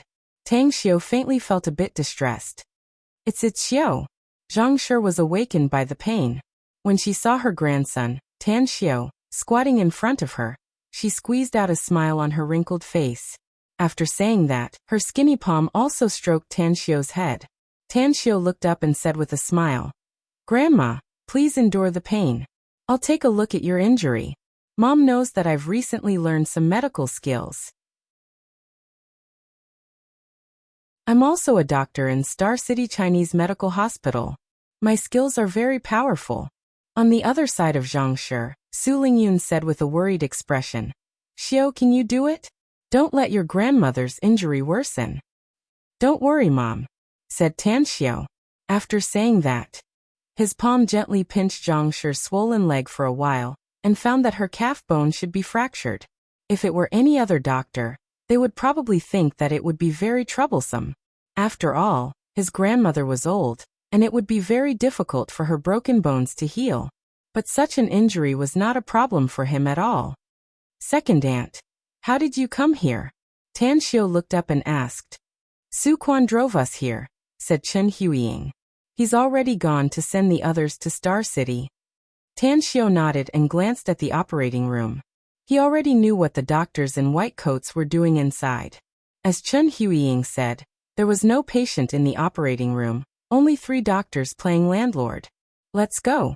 Tan Xiu picked up Zhang Shi and said with a deep voice. Su Lingyun hurriedly asked, Where are we going, Xiu?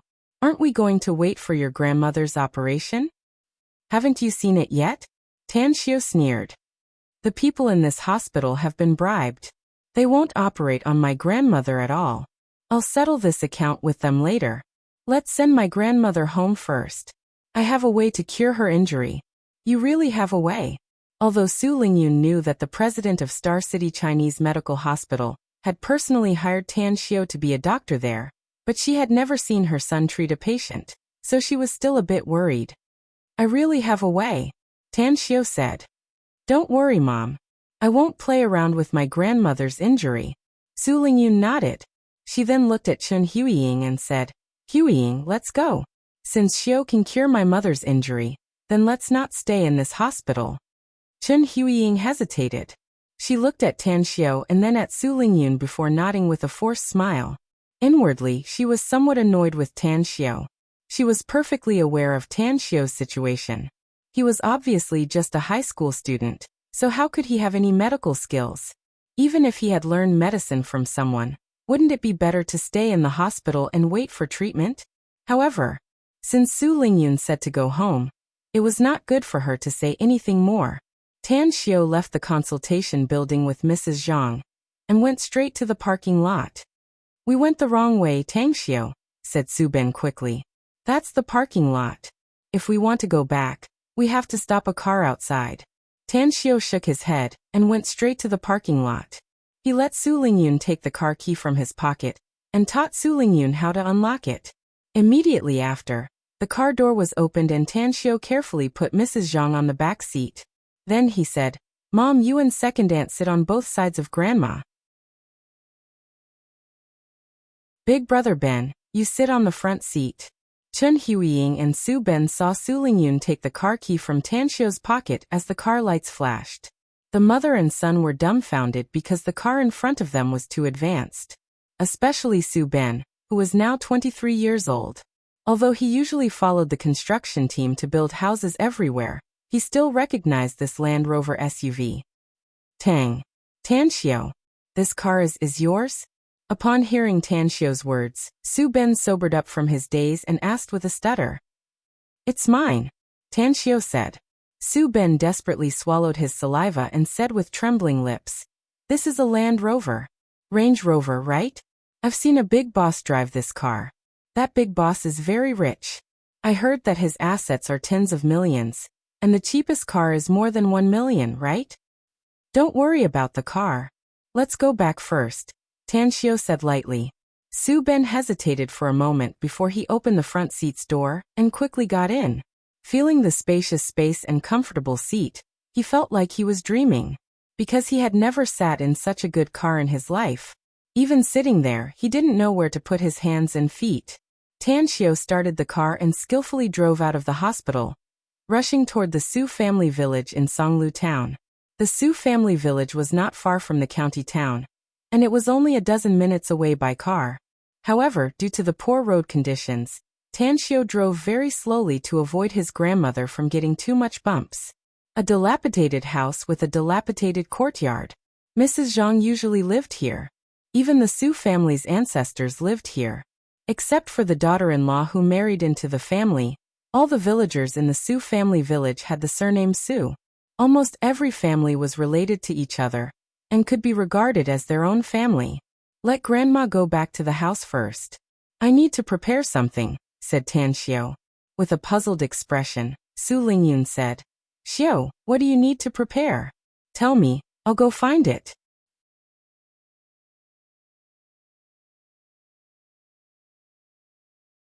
Chapter 235. Tan Xiao rejected Su Lingyun's proposal. What he needed to find were herbs and silver needles. Because he came in a hurry and didn't know how his grandmother's injury was, he didn't bring anything to treat her. "Big brother Ben, are you sleepy?" asked Tan Xiao. "No, I'm not sleepy." Su Ben shook his head. "All right, then come with me," Tan Xiao said. "Let's find the things as soon as possible, and then come back to treat my grandmother's injury." "All right." Su Ben nodded. Tan Xiao knew Su Ben. He had been very simple and honest since he was a child, and he was usually a man of few words. But no matter what happened in the village, he would always lend a helping hand if someone's family was in trouble. In this regard, he took after his father, the loyal and honest second uncle who had a short life. In fact, although Tan Xiao had lived in the Su family village for more than 10 years since he was a child, he was a foreigner. It was reasonable to say that he should call Chen Huiying as his second aunt, and even the elders in the village should call him uncle or aunt. But Su Lingyun didn't want Tan Xiao to feel that he didn't belong here, so she asked him to address everyone as uncle, aunt, uncle, auntie, or grandpa and grandma according to the Su family, except his maternal grandparents, as well as his first uncle's family.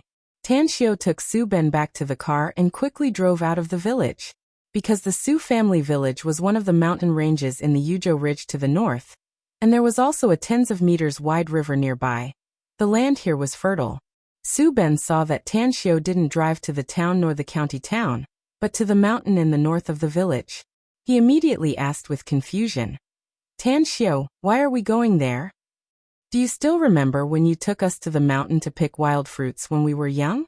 Tan Xiao said with a smile. "I saw a lot of wild herbs in the mountain before, but I didn't know them at that time and thought they were weeds.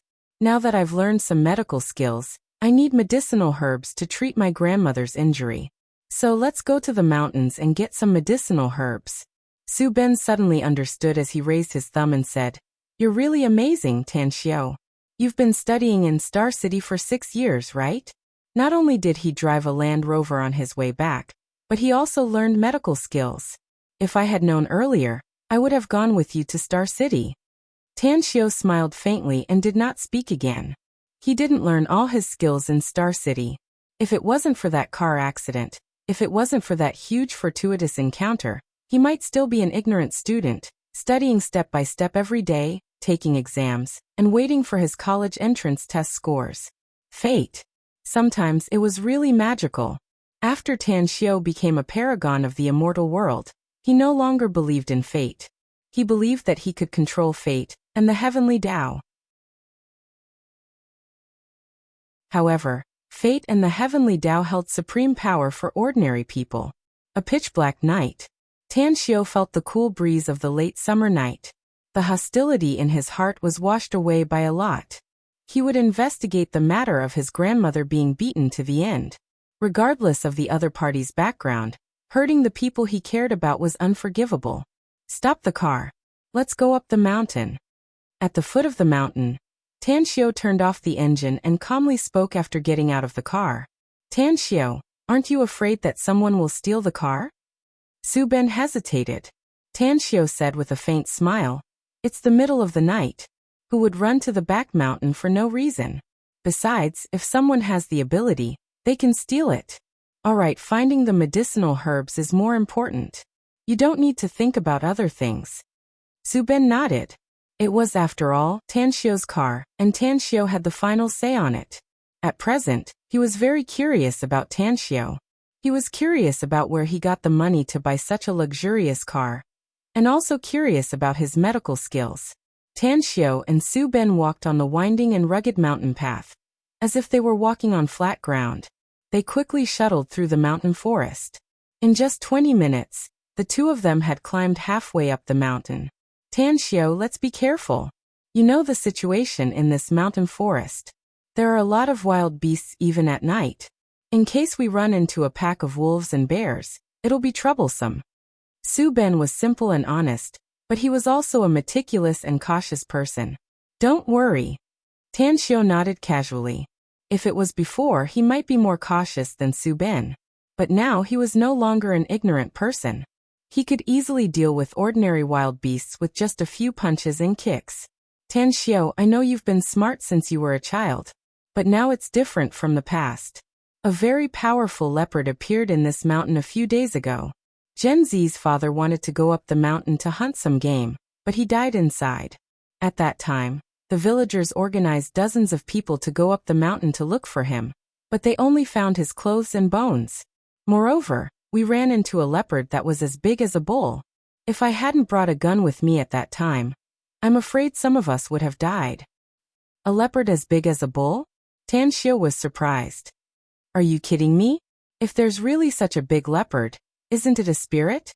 Su Ben forced a smile and said, I reckon that leopard is really a spirit.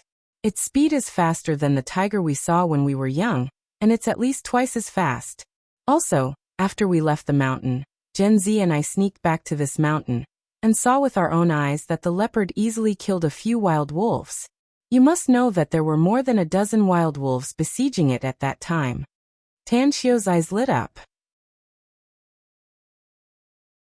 Through Su Ben's description, he was sure that the leopard was definitely a fierce beast with spiritual wisdom. Although he was not short of fierce beast skeletons, it would be a good thing if he could kill one. The more the better. Tan Xiao, we have to look for it quickly. My mobile phone is almost out of battery, and the phone light won't last long. Seeing Tan Xiao's thoughtful expression, Su Ben urged him in a low voice. Tan Xiao nodded. It didn't matter to him whether he used the phone light or not. Even at night, his eyes could clearly see everything around him. Moreover, he didn't rely on his eyes to look for medicinal herbs in the mountain, but his spiritual sense. With the release of his spiritual sense, the grass and trees within the radius of 200 meters were shrouded. Only in this way could he find the herbs he needed in the shortest time. Found it. 10 minutes later, Tan Xiao's eyes lit up. He quickly found the herbs he needed in a cliff crevice. Silver dragon grass. Tan Xiao, is this what you're looking for? Su Ben's expression was a bit strange. He stared at the herb in Tan Xiao's hand for a while and curiously asked, That's the one. Tan Xiao said, This silver dragon grass has the effect of removing blood clots and nourishing bones. This herb is not easy to find. I came to this mountain to look for it, because I remember seeing this silver dragon grass when we were young. Su Ben touched his nose and said with a wry smile, Had I known you wanted this herb, we wouldn't have exhausted ourselves to come here. A few days ago, I cut the grass to feed the sheep and cut a lot of this herb. Some of those grasses are still in the straw shed. What? Tan Xiao looked at Su Ben incredulously. It must be known that the price of a silver dragon grass would be more than 1,000 yuan in the medicinal herb market in the cities. Su Ben actually fed the sheep with silver dragon grass? Wasn't this too extravagant and wasteful? Tan Xiao secretly shook his head and said with a wry smile, Brother Ben, after you go back, immediately pick out the silver dragon grass. Remember, this herb is very valuable. If you can find a lot of it, I'm willing to buy it for 1,000 yuan. What? Su Ben's eyes widened. He was almost scared to death by Tan Xiao's words. 1,000 yuan? He was farming and raising livestock at home, and he also had to follow the construction team to build houses for others. How much money could he earn in a year? At most, it was only 20,000 yuan, right?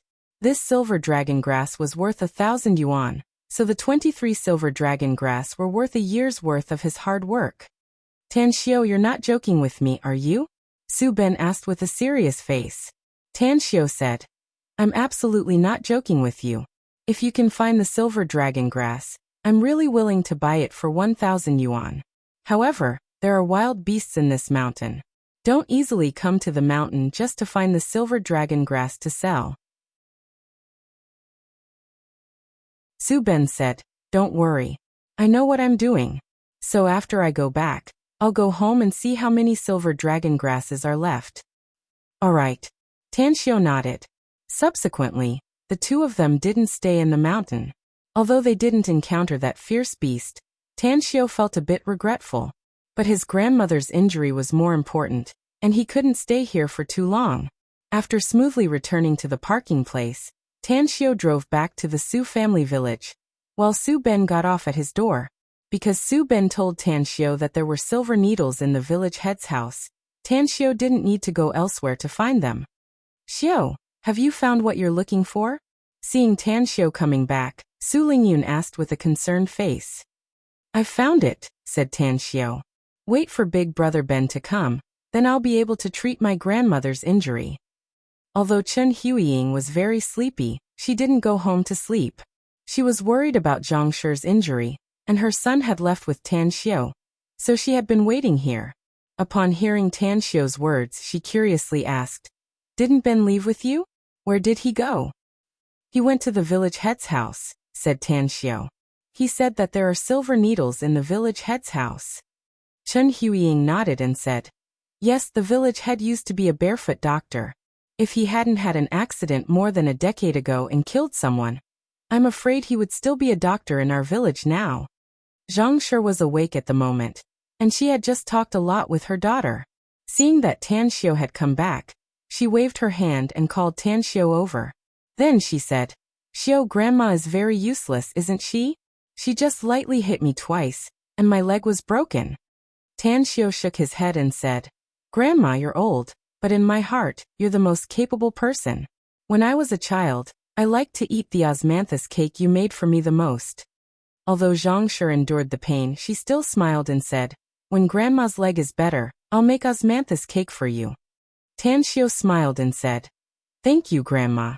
I know that apart from my mother, you're the best to me. You're tuning in to the Li Mei's Wuxia Whispers YouTube channel. We're so grateful for your support, and don't forget to subscribe to join us on this incredible journey through captivating stories. Your generosity through donations truly makes a world of difference, as it's the primary source of revenue that allows me to expand and enhance this channel for you. Thank you from the bottom of my heart for being a part of this adventure.